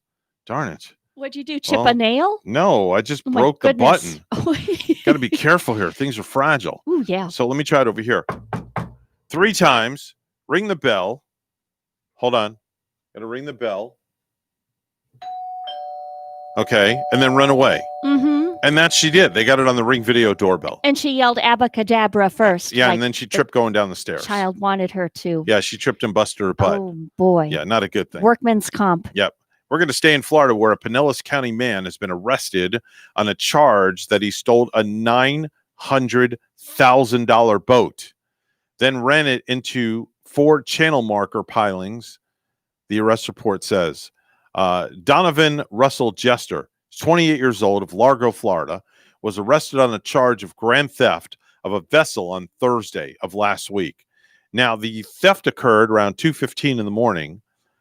Pinellas deputy said somebody stole a 46-foot 2019 Juno Leader, which has a value of $899,179. Wow. From the Thunder Marine in the 8700 block of Bay Pines Boulevard. I would have guards watching that thing all night. $900,000. Yeah. Now, the deputy said that the thief hit 4 channel marker pilings, then abandoned the boat, leaving it to drift into an oyster bed. Okay, he left the boat to drift into an oyster bed. The boat had $600,000 in damage. Here's the funny part.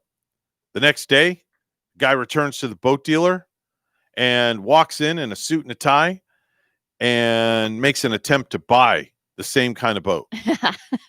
Yeah. After he stole it the day before. Wow. Police the people recognized him from the videotape. Uh-huh. They called police, and guess what happened? He went to jail. Yeah, he went to jail. Yeah. Yeah. There's cameras all over the place, His you know. ship sunk. Even out on the waters, Yeah. you can't get away with anything anymore. Yep. Wasn't there a story about a kid boat thief? Don't know about that I one. wonder if I saw that on ID or where the heck I saw that one time, but there was a kid that was doing it. I'm pretty sure down in the area of the Keys, and Yep. he was getting away in the middle of the night, getting away with some serious boats too, and only to find out he was under 18. Yeah. You know, it was just a kid doing, and I think it was a barefoot kid for something, some sort of reason. I remember that too in the story. He was always barefoot and just stealing these big boats from people. A DeBerry man who tried to steal an airplane in New Smyrna Beach on Saturday said he needed the aircraft to transport marijuana to California and meet his girlfriend there. How about that one? Yeah. Guy's name is Robert Steinstra. He's 22 years old. Tried to take a 2008 Cicada TBM 700 aircraft. Wow. Which is a fixed wing, single engine plane valued at about $1 million at about 1:30 in the morning. That's smoking. From New Whoa. Smyrna Beach, police said. New Smyrna. Yeah, we New Smyrna. We were just over there Yep. this weekend. Air traffic control alerted police that a distress signal was coming from the plane. Now, the owner of the aircraft, name is George Polachek, informed police that he found every switch on the plane turned on, including the starter switch. The throttle also was in the up position, and that the battery was dead, though. The New Smyrna Beach police charged Steinstra with grand theft, over $100,000, possession of drug paraphernalia, trespass upon operational area of an airport, and possession of marijuana, more than 20 grams. He wanted to drive that plane, see his girlfriend, smoke Yeah, he wanted to some fly it, and smoke some marijuana weed. with her. Yep. He really wanted them to have some kind of grandiose party. Yeah, now definitely. That party's in jail too, right? Yeah, that one Wow. went up in smoke. No Yeah. pun intended. Yeah.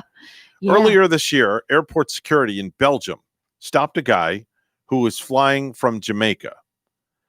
And a drug sniffing dog canine detected cocaine on the guy.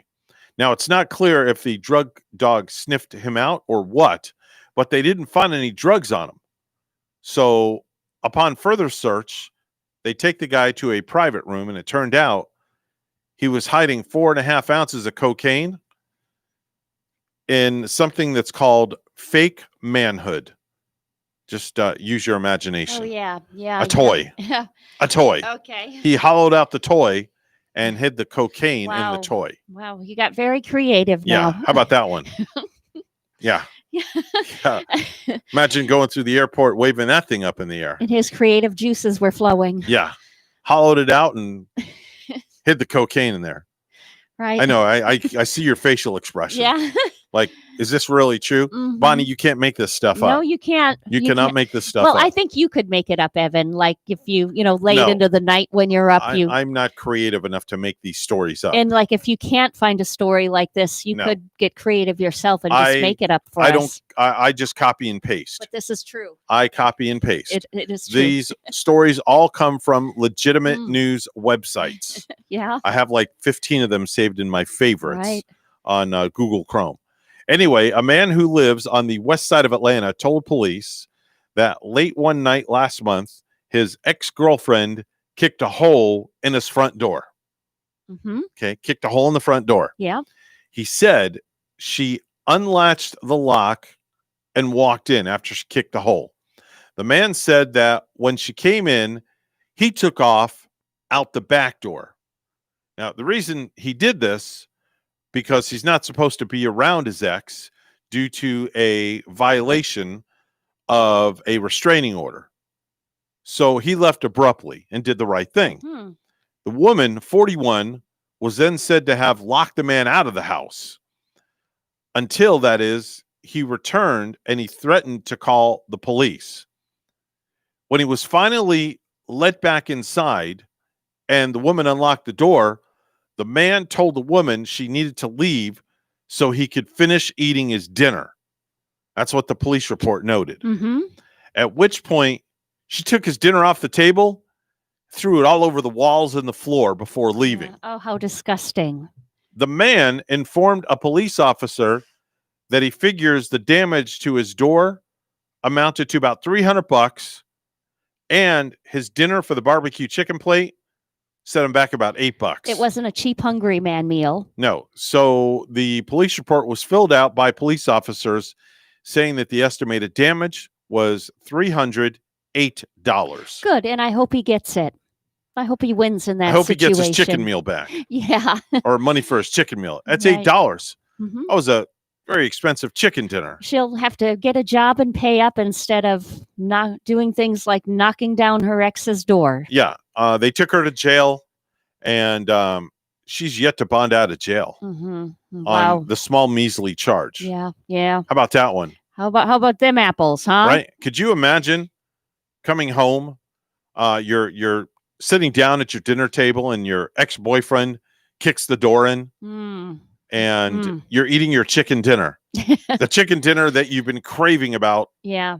all day long at work. Chicken dinner or Barbecue chicken, or a chicken pot pie. and beans, whatever I was eating, I baked would potato, especially if it was a steak. and then the ex comes in. Juicy. Yeah. Oh, now the steak, that'd tick me off. Somebody knocked in my door. My ex came in my door Yeah. and took my steak dinner, threw it all over the wall. Glass of wine, maybe. You're messing with the wrong guy. Don't That's be all messing. I got to say. Don't be messing with Don't me. be messing with my steak dinner. That's Don't all be I got to messing tell with you. Evan. If you mess with my steak dinner, it's curtains for you. Curtains. 7:45. It's news time. Let's go to the news desk where Bonnie's standing by. Good morning, Bonnie. Good morning to you, Evan. The Roosevelt Bridge in Stewart was shut down until further notice last week after chunks of concrete fell from the structure. While a reopening date has not been set, the Florida Department of Transportation said northbound lanes of the bridge may initially carry just one lane of traffic in each direction. With more summer gridlock ahead, one business near the bridge is trying to make it easier for people to get around. The Stewart Water Taxi began ferrying its first customers in February, but then the pandemic hit. WPTV's John Shaman has more. Work continues on the new Roosevelt Bridge and on the old Roosevelt Bridge. With no cars in sight, one business sees an opportunity on the water. The Stewart Water Taxi ferried its first customers in February, and the pandemic hit. Timing. Timing was everything. As we were pretty much getting started, we got shut down. Captain Jameson Bonner says without things like dolphin tours to sustain it, they had to reconfigure their business model and came up with an idea. Down south, it's a pretty good business for South Florida. So we wanted to just bring that service up here. That service, a commuter ferry. So the water taxi reached out to the city of Stewart and also to restaurants like the Tide House here at the north end of the bridge and offered their services to get people back and forth. I haven't been on the other side yet since the bridge. Oh, wow. Down. Diane Russell lives on a boat moored on the north side of the bridge. She sees the water taxi as a plus. Because I certainly want to support all the businesses over there with all the COVID shutdown and everything. Starting Wednesday, the water taxi will take the 10-minute trip back and forth from the Harborage Marina and the Stewart City Dock between 6 and 10 a.m., and then again between 2:30 and 7 p.m., with some extended hours Thursday and Friday. Cost, $5 one way, $10 round trip. We wanted to do our part for the community in any way we could. In Stewart, John Shaneman, WPTV, News Channel 5. The school district of Indian River County voted 4-0 in approval of the new code of conduct Tuesday night. Dozens of people, including former students, parents, and community members, spoke in support of banning the Confederate flag from school campuses and school-sponsored events. No one spoke publicly in opposition to the ban. WPTV's Treasure Coast reporter Megan McRoberts has this. The display of the Confederate flag in Indian River County schools has long been a source of tension, such as in 2015, a student captured on cell phone video ripping the flag from another student's truck, or in 2017 when some students were accused of passing out these threatening flyers or sharing images like these on social media. Rednecks versus haters tomorrow. Ain't ready for us. It prompted community outrage and a call for banning the flag at school by the NAACP.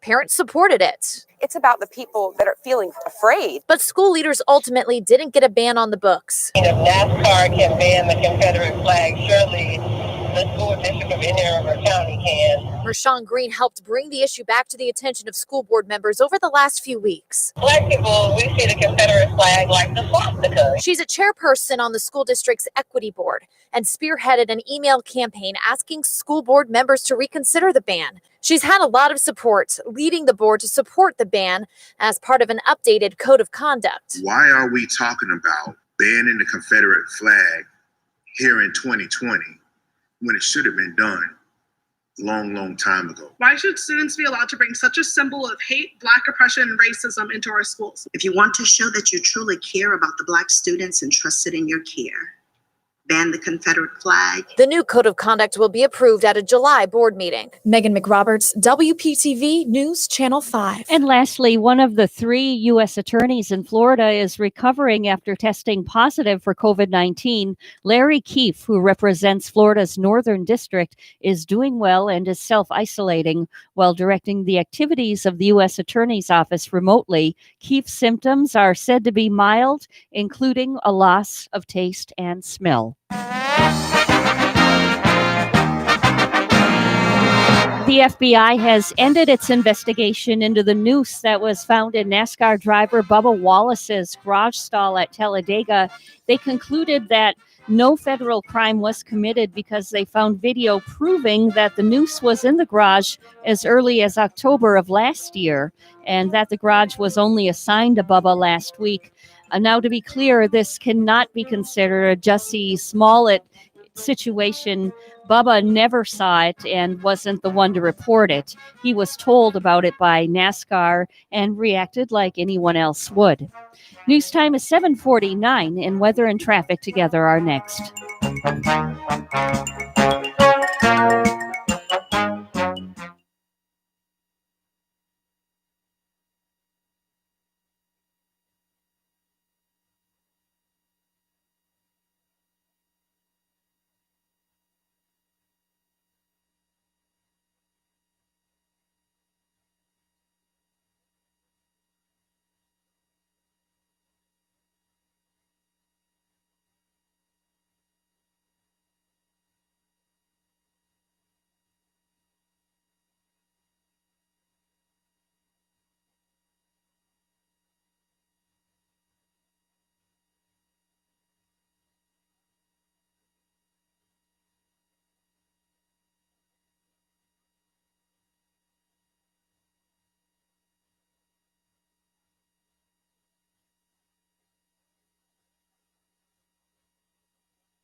7:51 the time on the Get Up and Go show with Evan and Bonnie. It's time for traffic and weather together. It's all brought to you by Code Red Roofers. Bonnie? Well, Evan, we're not seeing any accidents, and so if you have to take your alternate like I-95, like the Turnpike this morning, traffic is moving fine on these major thoroughfares, north and southbound. And there's your latest look at traffic.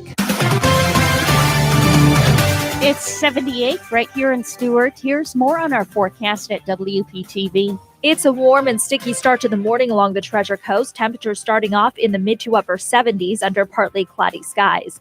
A hot and humid day on tap with highs climbing to the low 90s and feels like temperatures around 100 to 105 degrees.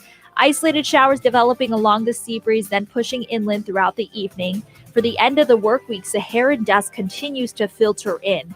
It's not going to be like a big dust storm, but it will make way for hazy skies, and those with lung problems may notice some difficulty breathing. The dust not only suppresses tropical development, but it also lowers rain chances. So Thursday and Friday will be hazy, hot, and humid with highs in the low 90s and rain chances at 20%. I'm WPTV First Alert Meteorologist Katya Hall on WSTU AM 1450, Martin County's Heritage Station.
You're listening to the Get Up and Go Show with Evan and Bonnie on Martin County's Heritage Station, AM 1450 WSTU. Now let's get back to the program with Evan and Bonnie.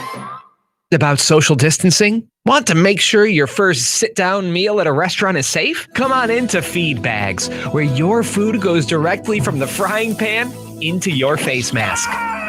Careful, it's hot. Your food goes from farm to table to being poured directly into your N95 mask, where you gulp it down like a farm animal being trained for a state fair competition. Feed Bags, the new normal. And don't forget our convenient drive-thru. Here you go. I don't know if I'd go through there, would you? Doesn't that so much make you lose your appetite, Evan? Yeah, it does. Yeah, and the idea of going out to eat excites me, but that really threw me for a loop and made Did it really? my stomach feel all loopy and Made such. you a little loopy? Yeah.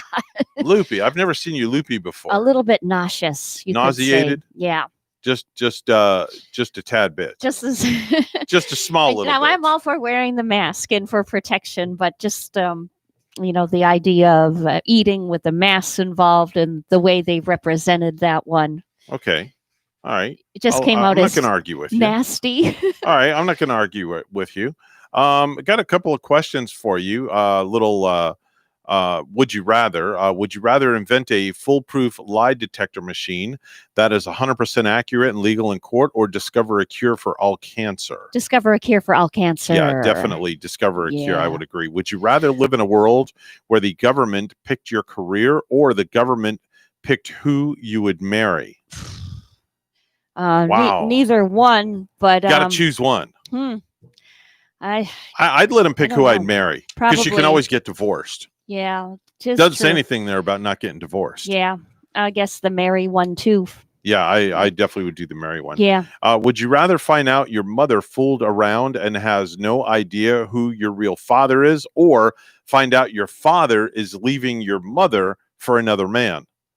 Oh, that's a tough one. That really is. Wow. Yeah. I'd do find out your father's leaving your mother. That's just me. Yeah.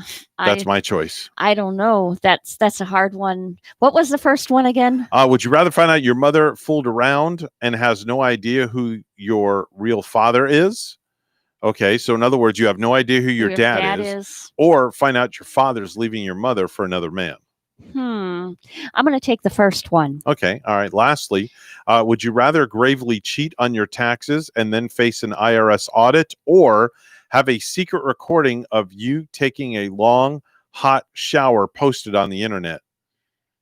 Maybe just recorded taking that long hot shower, because I have no secrets. Okay. I mean, as long as I'm not seen, only heard, right? Well, no, you would be seen. Oh, good grief. Oh, yeah, you'd be seen.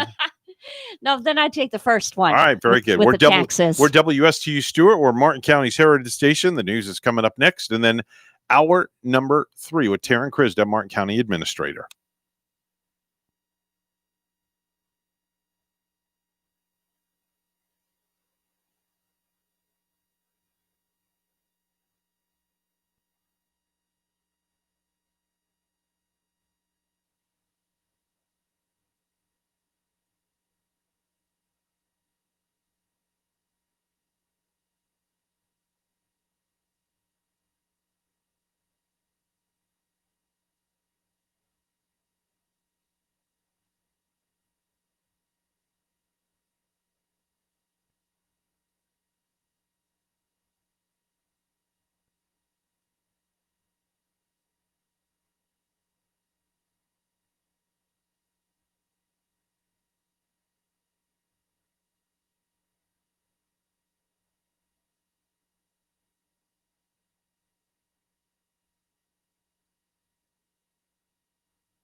the air, online, covering the Treasure Coast. Get connected with the Get Up and Go show. And now here's your host, Evan and Bonnie.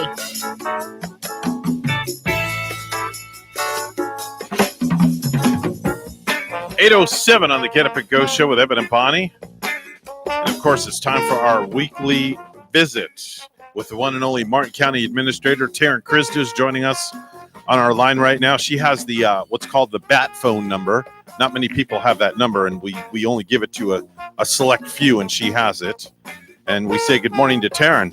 Good morning. How are you? Good. How are you doing this morning? I'm doing very well. Thank you. Thank you very much. Good. How's all our friends at the Martin County doing this morning? I think we're good. We're still dealing with a couple of issues, unfortunately, but 2020 is what it is. Mm-hmm. We hope to have get some news from FDOT on the Roosevelt Bridge as far as opening up that north span. Right. So we're very optimistic that will happen sometime today. And then they're wanting to do some kind of a press release. I think they'll have their final inspection of the bridge completed, hopefully here in the very near future, so we can get an update on what this looks like for us for the future. Yeah, I saw some video of a truck doing some restriping on the northbound side, so that kind of puts a little light at the end of the tunnel. If they're doing the striping, obviously that's a positive thing, but we don't want to put the cart before the horse. Correct. So, we're as optimistic as you are in seeing that change in the striping as well. They're also trying to shore up the underside of the southbound span, so that then they can look to open up Dixie to the old Roosevelt Bridge. So we could also alleviate some traffic that way. But we will have to the structures that are going to be in place to shore up the southbound span are in the actual roadway. So we're trying to figure out ways to deviate around, maybe have to close the sidewalk or fill in some drainage ditches and things like that. So they're doing everything they possibly can. They're here 24/7. They're on it. It's a major concern for them and us. And we recognize the impacts that it's having on our residents as well as those individuals that commute back and forth. And we apologize for that, but at the same time, there's not a whole lot we can do. We're just doing our best. That's understandable. It's very, very understandable. Well, people are losing their patience, and I get it, Evan. There's a lot going on. We've modified our traffic signals. We continue to monitor those traffic signals and those patterns to see where we could, keep a green light longer, hold a red light less, and, those kinds of things. So we're doing that here behind the scenes to make it a little bit easier and alleviate that impact. Yeah, I talked to Brian Bosio the other day. That's the public information officer from the Stewart Police Department. And he informed us that so far so good. Everybody's adhering to the new traffic patterns. People have adapted to it. People are leaving earlier for work. So people get it. They know what's going on. So people have adapted to the situation so far. Yeah, the residents in Sewell's Point, I think, are being the most impacted, and I apologize for that, but there's not a whole lot we can do. Yesterday, I had to get to Jensen Beach toward the end of the day, and I went all the way out to A1A, all the way out to the beach. Yeah, you took the scenic route.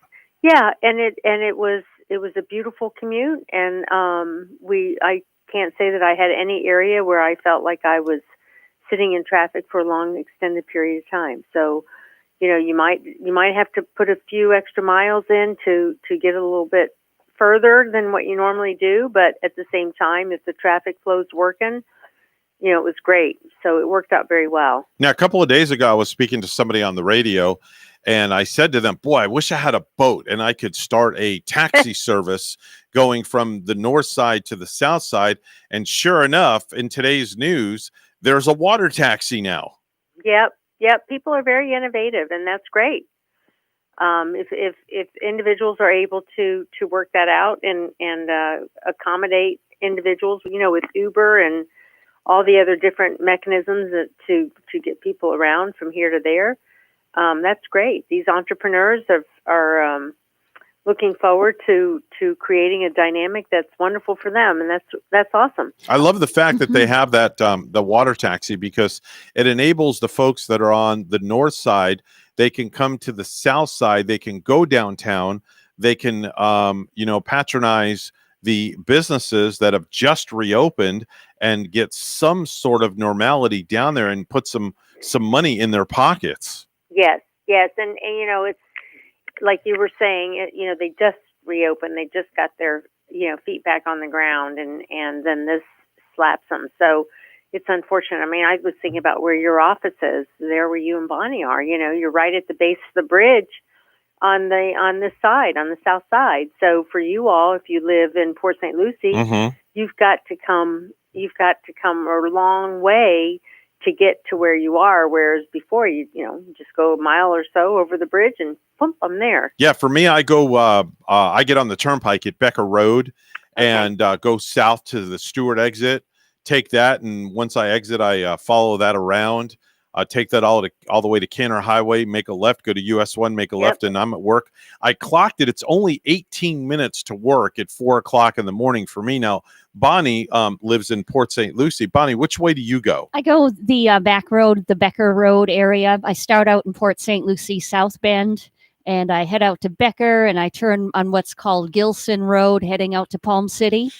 And it's only taking maybe 10 minutes more for me in the morning. So I'm waking up 10 minutes earlier and going to work maybe, but only 10 minutes earlier. So it's not a big major difference for me in the morning, at least at that time. Now, I think, if I'm not mistaken, last week I was hearing you mentioned Sewell's Point, Taryn, and people in that 4 or 5 o'clock hour heading up Indian River Drive, heading north last week, really had a bundle of drivers there.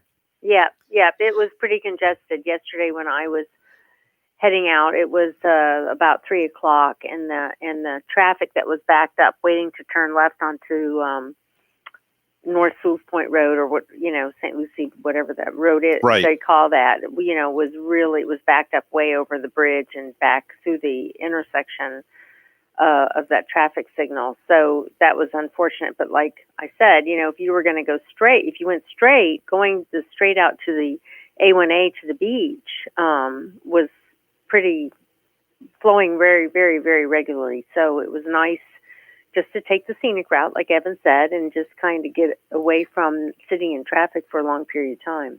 Yeah, because when they go north at Sewell's Point on that one road, they have to go all the way up to Jensen Beach Boulevard, where Mulligan's is, and then they take a left, and then they go back to US 1 to wherever they have to go. So, I mean, it might be a great way to stop and, go into Mulligan's, get a bite to eat, and then continue on with your travels. Yeah, or Crawdaddy's, or the Dolphin Bar and Grill. There's lots of places down there. A lot of places, and Evan mentioned too the water taxi moving, and it's only like $5 one way and $10 round trip. I would pay that to get to some of these businesses. I would pay the $10 just to go on the water taxi for the sake of taking an hour out of my day just to decompress, to go out on the water, and not even if I get off the water taxi, but just to go for the ride. It would be worth it. It does sound nice. Yes. So what's the latest going on with the any restrictions or anything like that our listeners need to know about? Well, we did this past Friday, the Board of County Commissioners did pass an emergency order to require restaurants and any food handlers or food services that are handling food, or any retail businesses where social distancing is not able to be accomplished, that they would wear masks, that's mandatory for the mask to be worn. And then for any other, for the rest of our residents, when you're in a public setting or outside, or where in any store or anything like that where social distancing is not able to be accomplished, we ask that you would, we strongly encourage masks being worn. Now, we've had some calls from folks that were concerned because they have businesses or retailers that are not adhering to that.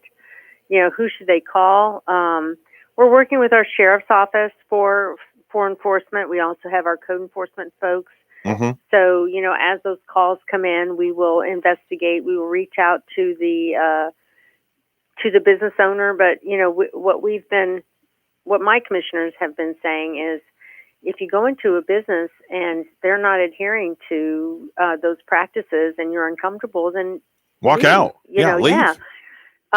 Make it clear to them that I'm sorry, but you're not following these emergency orders, and don't patronize them. We also have our Office of Tourism, which has on their website.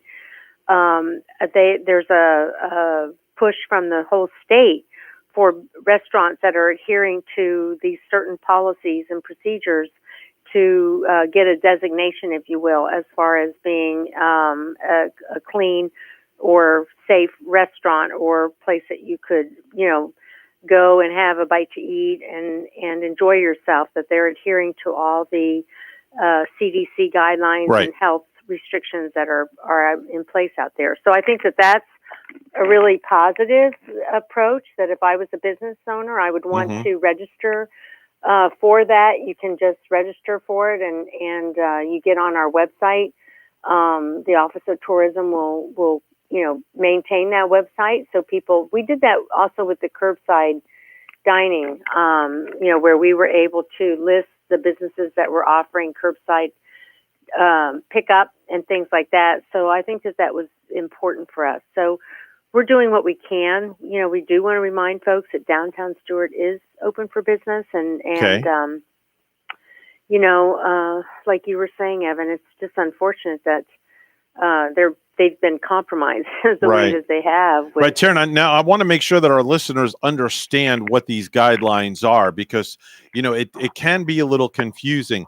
If you are a business owner in Martin County, correct? You must wear a mask inside your business. Is that correct? If you can't social distance. Right. So if you cannot maintain that 6 feet of area between you and a customer, you must wear a mask. So it's not 100% mandatory. Now, if a customer goes into a business, a patron goes into a business, is it mandatory for that patron to wear a mask or no? If you can't social distance, it's strongly encouraged that everybody wears a mask. The patrons, the businesses, yes. So if you walk into a business and if going into a 7-Eleven or whatever, that it's a confined space, put your mask on. It's not too much to ask for a mask. So just put your mask on and be safe and take those precautions. But for food handlers, because if you think about it, most convenience stores handle some kind of food. So they should. So the workers should have their masks on, and you going in there know that you're in a confined space. And if you can't maintain that 6 foot, the issue I have more is it's not me, it's the person behind me. Right.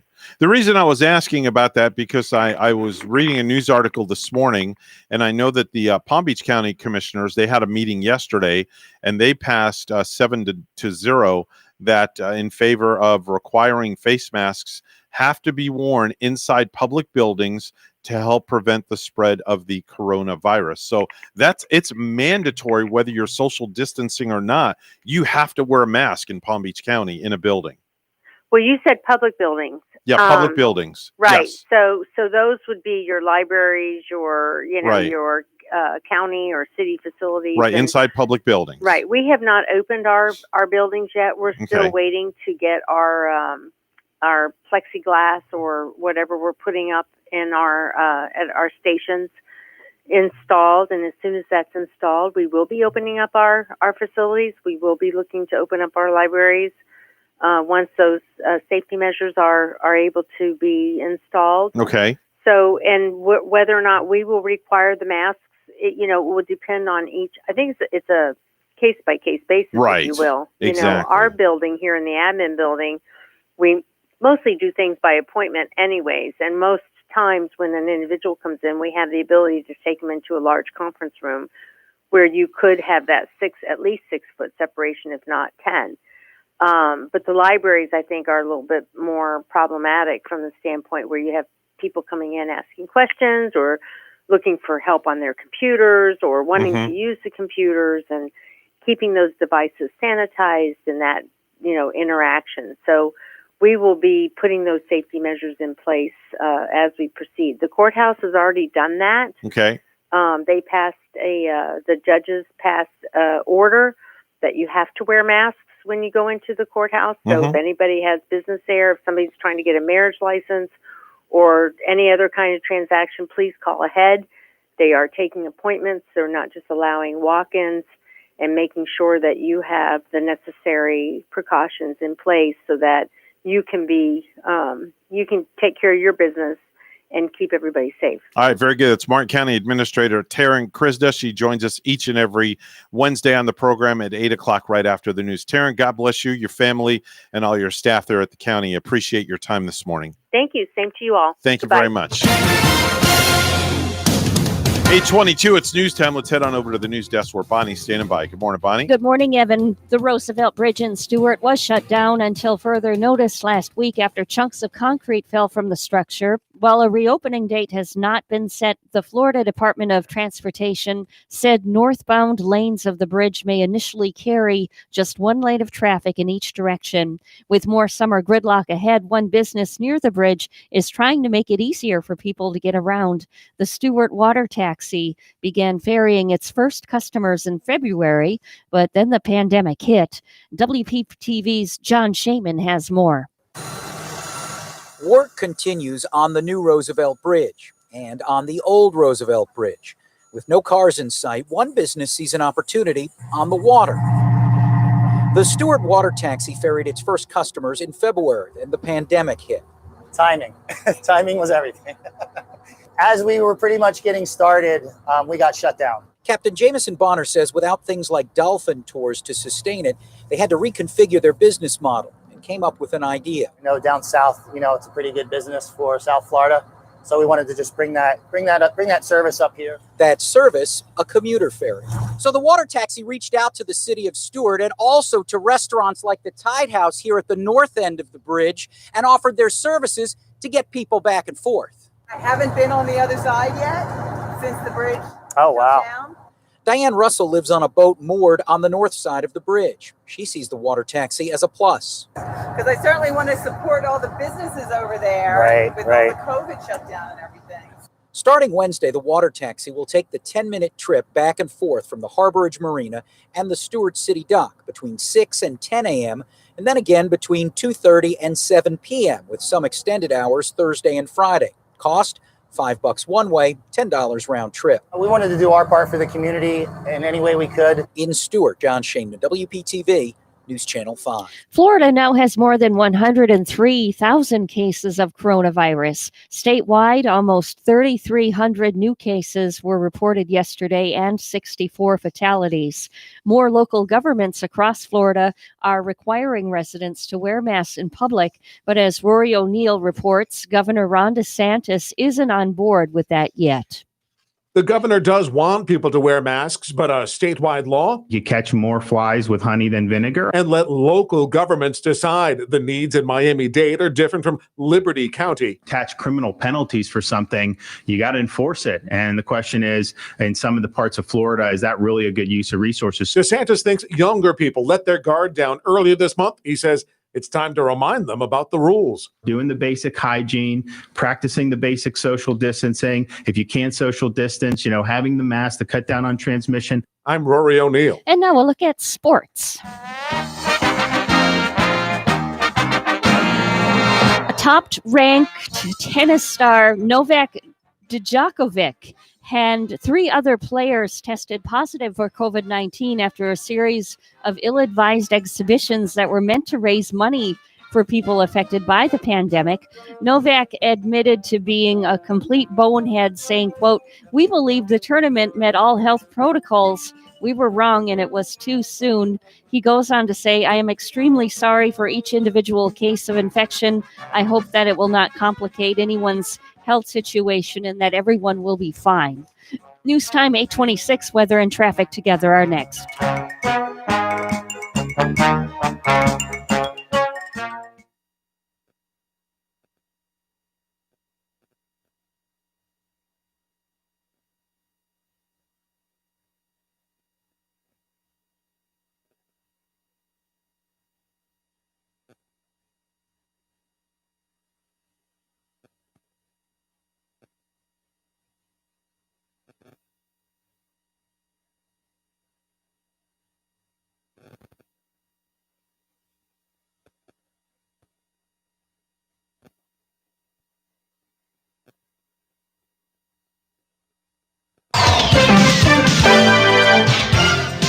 8:27 the time on the Get Up and Go show with Evan and Bonnie. It's time for traffic and weather together, brought to you by Code Red Roofers. Bonnie? Well, no accidents to report right here. Traffic is looking good on the Turnpike and I-95 north and southbound directions. There's your latest look at traffic. Port St. Lucie, a sunny 77. Here's more on our forecast at WPTV. It's a warm and sticky start to the morning along the Treasure Coast. Temperatures starting off in the mid to upper 70s under partly cloudy skies. A hot and humid day on tap with highs climbing to the low 90s and feels like temperatures around 100 to 105 degrees. Isolated showers developing along the sea breeze, then pushing inland throughout the evening. For the end of the work week, Saharan dust continues to filter in. It's not going to be like a big dust storm, but it will make way for hazy skies, and those with lung problems may notice some difficulty breathing. The dust not only suppresses tropical development, but it also lowers rain chances. So Thursday and Friday will be hazy, hot, and humid with highs in the low 90s and rain chances at 20%. I'm WPTV First Alert Meteorologist Katya Hall on WSTU AM 1450, Martin County's Heritage Station.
If you have a suggestion for the show, we would love to hear from you. Send us an email to WSTUmorningshow@gmail.com. Now let's get back to the Get Up and Go show.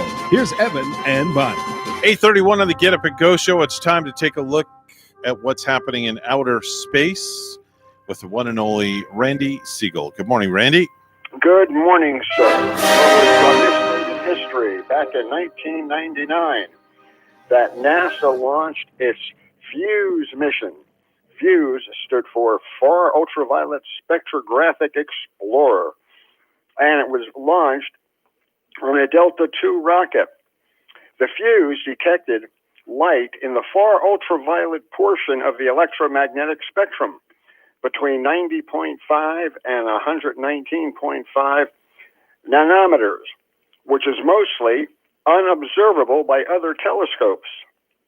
They were able to look far into space to see what happened a long, long time ago.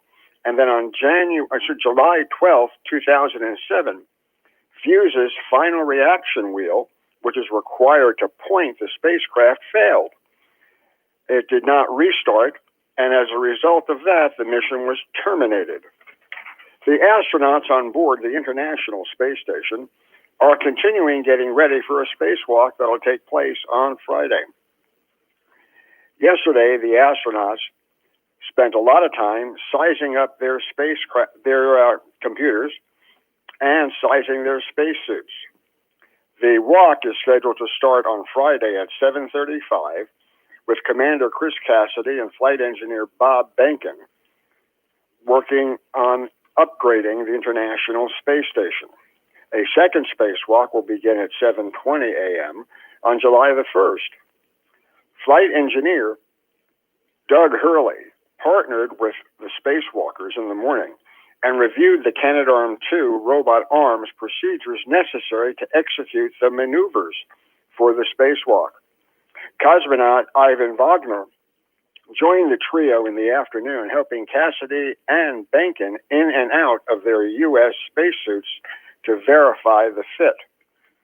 And then yesterday, the third Red-Eye microgravity satellite was placed outside the Japanese Kibo module and was deployed. The satellite is fine-tuned using the Russian robot arm known as Dextry, which grappled it and then released it into space. Get ready for an onslaught of additional Falcon 9 rockets. For the third time in 3 weeks, SpaceX is hoping that tomorrow they'll be able to launch a Falcon 9 rocket at 4:39 p.m. in the afternoon. It will carry Starlink satellites along with 2 commercial Earth imaging microsatellites owned by BlackSky. This rideshare allows other companies to profit off of a SpaceX launch that will take place from the Cape. Thursday's mission will be SpaceX's 11th launch of 2020, and it will be followed by another Falcon 9 launch scheduled for the 30th, carrying a U.S. Space Force's GPS navigation satellite. That launch on the 30th has a 15-minute window of starting at 3:55 p.m. Typical for Florida weather, forecasters are predicting that there will only be a 40% chance of good weather. As you know, here in Florida, we certainly do have a lot of changes in the weather. Wait a couple minutes and it will change again for you. NASA has agreed to fly astronauts on reused Falcon 9 rockets and their Dragon spacecrafts. Yep. The space agency has modified its $2.9 billion commercial crew contract with SpaceX to permit the reuse of spacecraft and rocket hardware. NASA had not previously approved the use of previously flown spacecrafts and rockets on any of their missions. This will save SpaceX a lot of money, and a lot of this goes back to the launch of Behnken and Hurley, and shows that SpaceX is able to execute launches, recoveries, and relaunches using the same boosters and vehicles. SpaceX is under contract to fly 6 of the post-certification missions through mid-2020s. So SpaceX is once again in a very strong position. Well, NASA has decided that they're going to probably take the first steps that will lead to astronauts and other agency personnel flying on commercial suborbital vehicles by establishing a program office and seeking input from industry. NASA announced it is creating an office with commercial crew program called Suborbital Crew, or SubC, that'll develop a process for NASA personnel to fly on vehicles such as Blue Origin's New Shepard and Virgin Galactic Spaceship Two.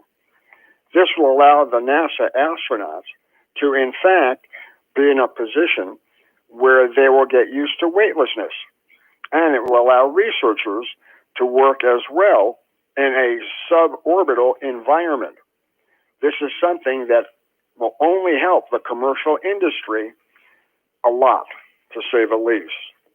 The White House said that while they support commercial space transportation, companies with ambitious, high-speed, point-to-point suborbital spaceflight should focus on near-term goals instead. The Federal Aviation Administration's Commercial Space Transportation Advisory Committee, whose executive director is Scott Pace, who is the secretary of the National Space Council, reaffirmed the White House's support for the commercial space industry in general and commercial space transportation in particular. However, the urge is to slow down a little bit. Take a look and see what you're doing and where you're going to go. Don't just go full bore ahead without knowing exactly what's necessary and what you need. So you could see a slowing a little bit coming in the future. We also learned that the Undersecretary for Research and Development for the Defense Department, Mike Griffin, a previous NASA administrator, and his deputy, Lisa Porter, have notified their staffs that they will be stepping down on July 10th. DOD sources confirm that Griffin and Porter are leaving to pursue opportunities in the private sector. Griffin served as NASA's administrator under George W. Bush, was nominated by President Donald Trump in October 2017 to be Principal Deputy Undersecretary of Defense Acquisitions.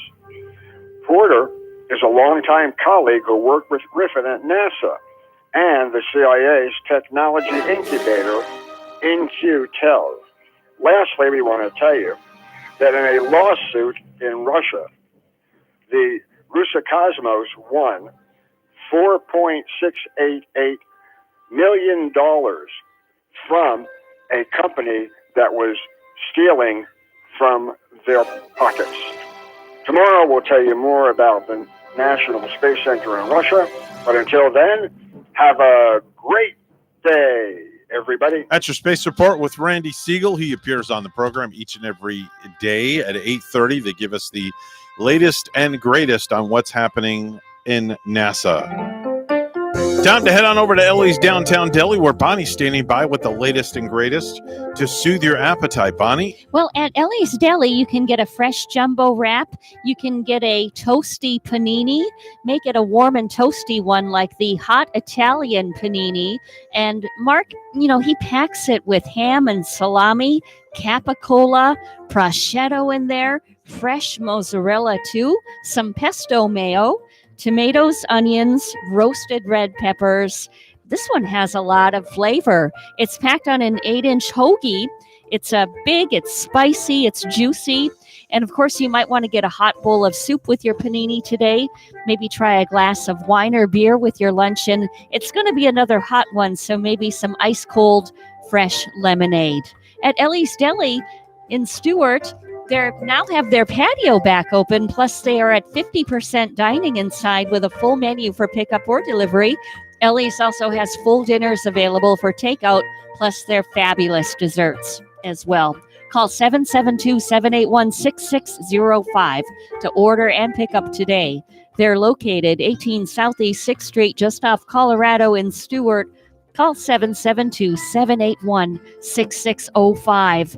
Ellie's Downtown Deli in Stuart. Time for the Precious Metals Report. It's all brought to you by St. Lucie Jewelry and Coin. Gold will be opening up this morning at $1,771.50 an ounce, and silver will be opening up at $17.57 an ounce. That's your Precious Metals Report, all brought to you by St. Lucie Jewelry and Coin.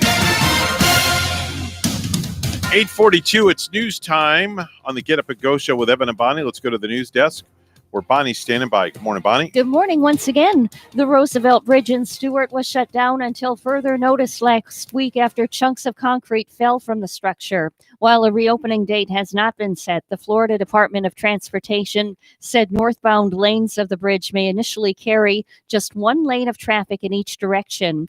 And with more summer gridlock ahead, one business near the bridge is trying to make it easier for people to get around. The Stewart Water Taxi began ferrying its first customers in February, but then the pandemic hit. WPTV's John Shaman has the story.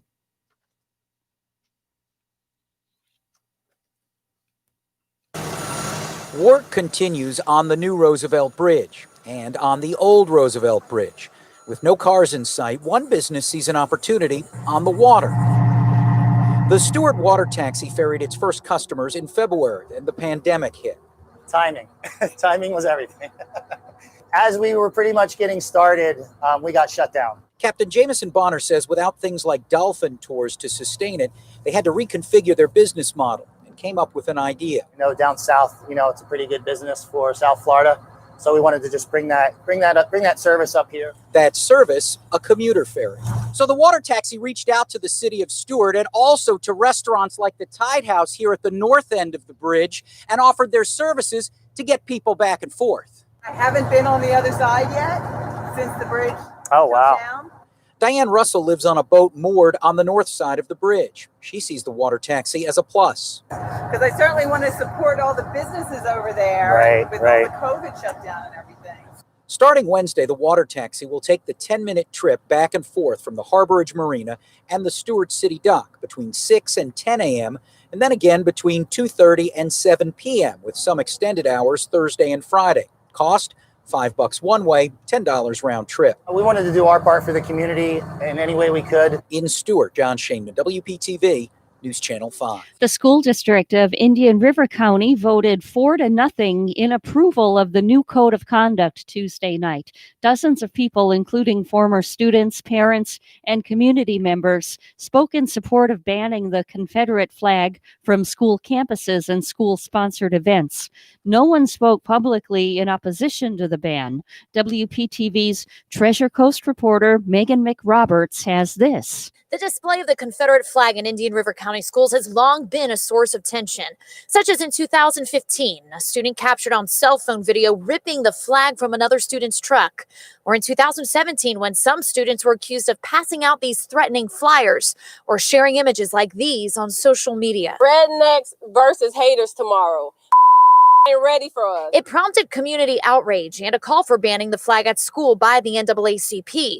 Parents supported it. It's about the people that are feeling afraid. But school leaders ultimately didn't get a ban on the books. If NASCAR can ban the Confederate flag, surely the school district of Indian River County can. Rashawn Green helped bring the issue back to the attention of school board members over the last few weeks. Black people, we see the Confederate flag like the swastika. She's a chairperson on the school district's equity board and spearheaded an email campaign asking school board members to reconsider the ban. She's had a lot of support, leading the board to support the ban as part of an updated code of conduct. Why are we talking about banning the Confederate flag here in 2020 when it should have been done long time ago? Why should students be allowed to bring such a symbol of hate, Black oppression, and racism into our schools? If you want to show that you truly care about the Black students entrusted in your care, ban the Confederate flag. The new code of conduct will be approved at a July board meeting. Megan McRoberts, WPTV News Channel 5. And now a look at sports.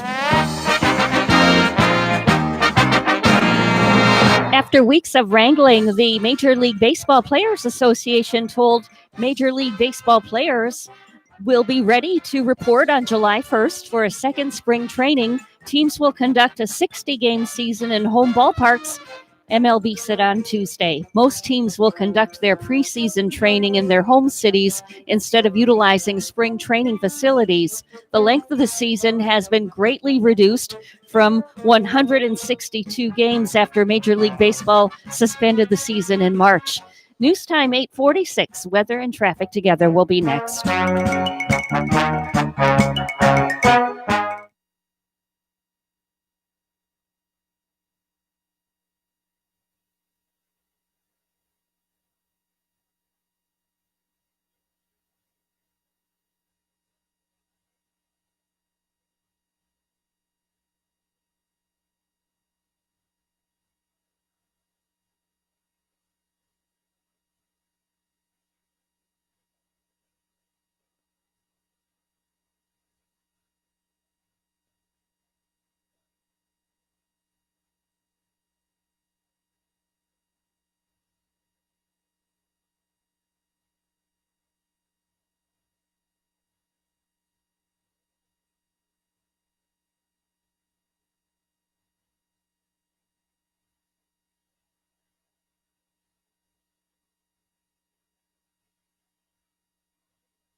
8:48 the time on the Get Up and Go show with Evan and Bonnie. It's time for traffic and weather together.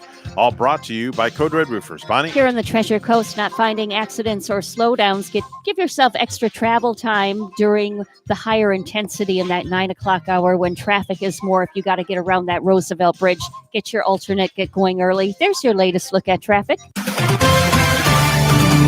81 in Stewart. Here's our forecast at WPTV. Warm and sticky start to the morning along the Treasure Coast. Temperatures starting off in the mid to upper 70s under partly cloudy skies.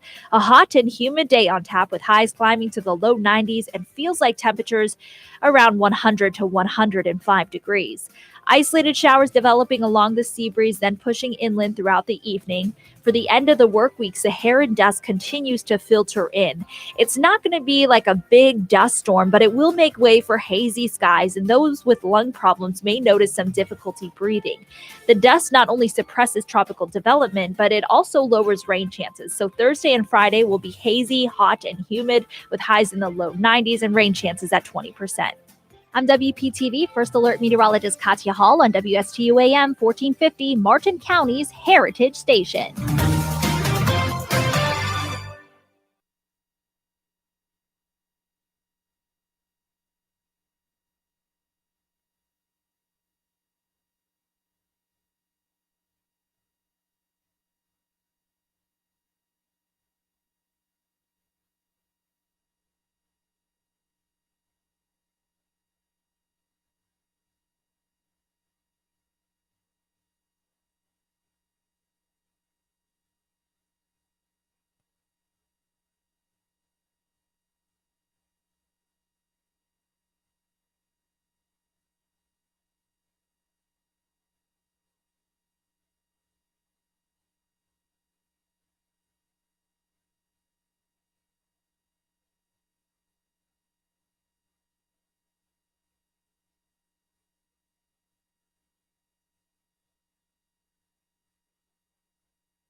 Do you have a suggestion for the show? Send us an email, WSTUmorningshow@gmail.com.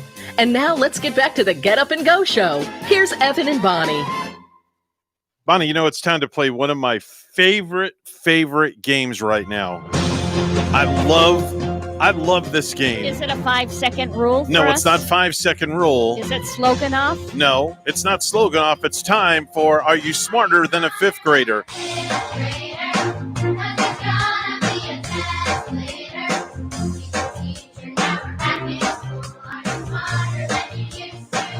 And of course, who better than to play Are You Smarter Than a Fifth Grader than the old man down the road as your opponent? Yeah, not too long ago, he was in the 5th grade. Yeah, that is why. so were you. Yeah. Good morning, old man. How you doing? Good morning. I graduated from the 5th grade, too. I would hope so. I would hope so. So you've played this before with us, right, old man? Yeah. Oh, yeah. And go ahead and walk the pig. Okay. All right. Edna's going to walk the pig while you play Are You Smarter Than a Fifth Grader? Following questions come from standard 5th grade curriculum in the United States. If you get the question correct, you'll get a point, and you have a chance to earn up to 5 points. The person with the highest amount of points wins the game. So Without further ado, we're going to start the game, and we'll start with the old man down the road first. So, old man, here's your question. If you get it wrong, Bonnie, you have a chance to rebuttal and get it right. So here's your first question, old man. What historical periods civilization left behind cave paintings? Was it A, the Stone Age, B, the Bronze Age, or C, the Iron Age? I say be the Stone Age. Correct. The old man has a point. He's on the board. Well, good job. Very good, old man. How about them apples? How about them apples? Just phones in and scores a point right Edna away. must have made a good breakfast this morning. I guess so. All righty. Question number. I used to make it too. I used to make cave stones too. Okay. Okay. All right. All right. Question number 2, old man. You have control and you have a chance to get a second point. How much is 1,000 times 1,000? Is it A, 100,000, B, 1 million, or C, 10 million? Stinky. 100,000. Is that your answer? 100,000? Final answer? Yeah. Oh no, it's 1 million. Incorrect. Incorrect. Bonnie? What was it? 1,000 by 1,000? It's 1,000 times 1,000. Is it A, 100,000, B, 1 million, or C, 10 million? C, 10 million. Incorrect. It's 1 million. Yeah, yeah. Neither of you got it right. I misspoke, and I'm good at math. Oh, my Okay. goodness. All right. So the old man still has Yeah. control. Okay. Here we go. Chance to get a second point, old man.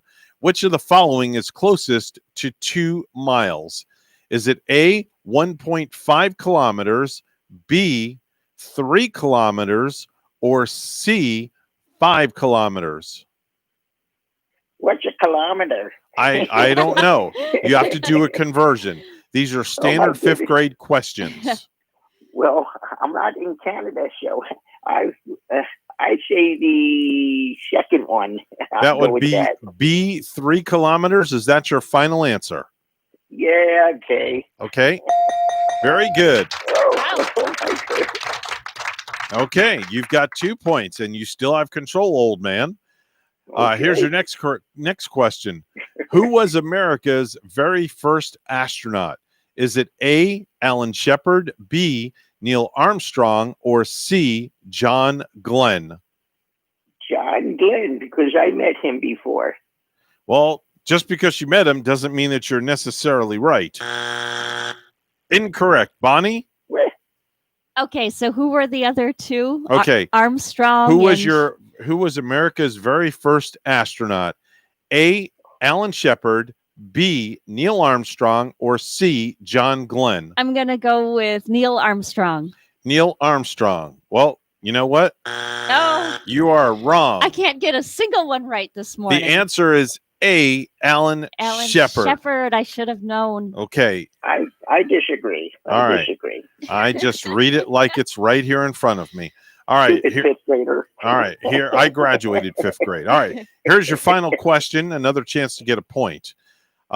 Where do metamorphic rocks come from? Is it A, volcanic eruptions, B, natural erosion, or C, other rocks? Which one do you think it is, old man? I'll go with B. B, natural erosion. Is that your final answer?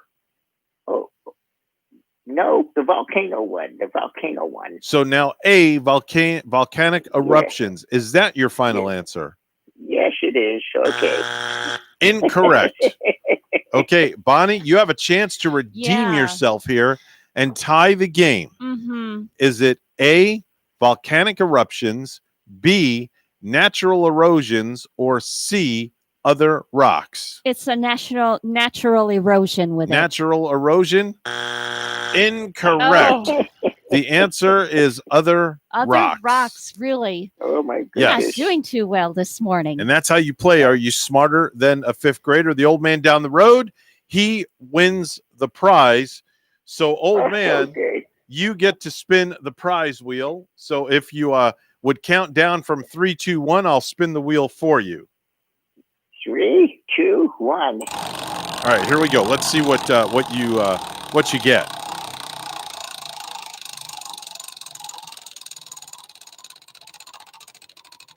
what I did. Hold on, it's still spinning.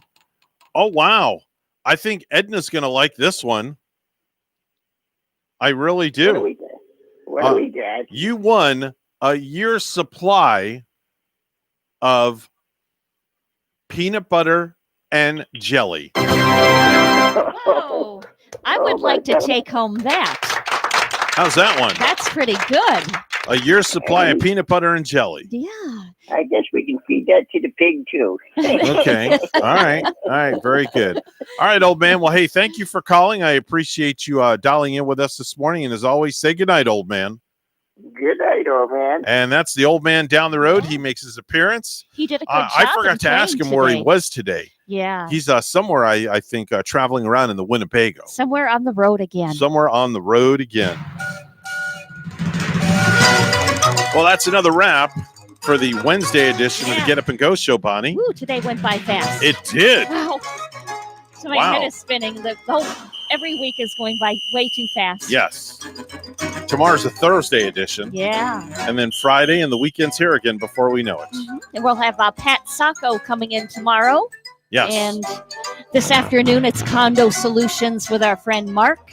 No, it's not Condo Solutions. At 9 this morning. No, it's Treasure Coast Solutions. Treasure Coast at 9 this morning, Treasure not Coast. this afternoon. Yes. Your head's still spinning. Treasure Coast Solutions There you go. next at 9. There you go. And as always, we say ciao mein. Honduras. And arriva dirty in the words of Ellen DeGeneres. Be kind to one another. Folks, have a great Wednesday. We'll see you back here Thursday morning. Bye-bye for now.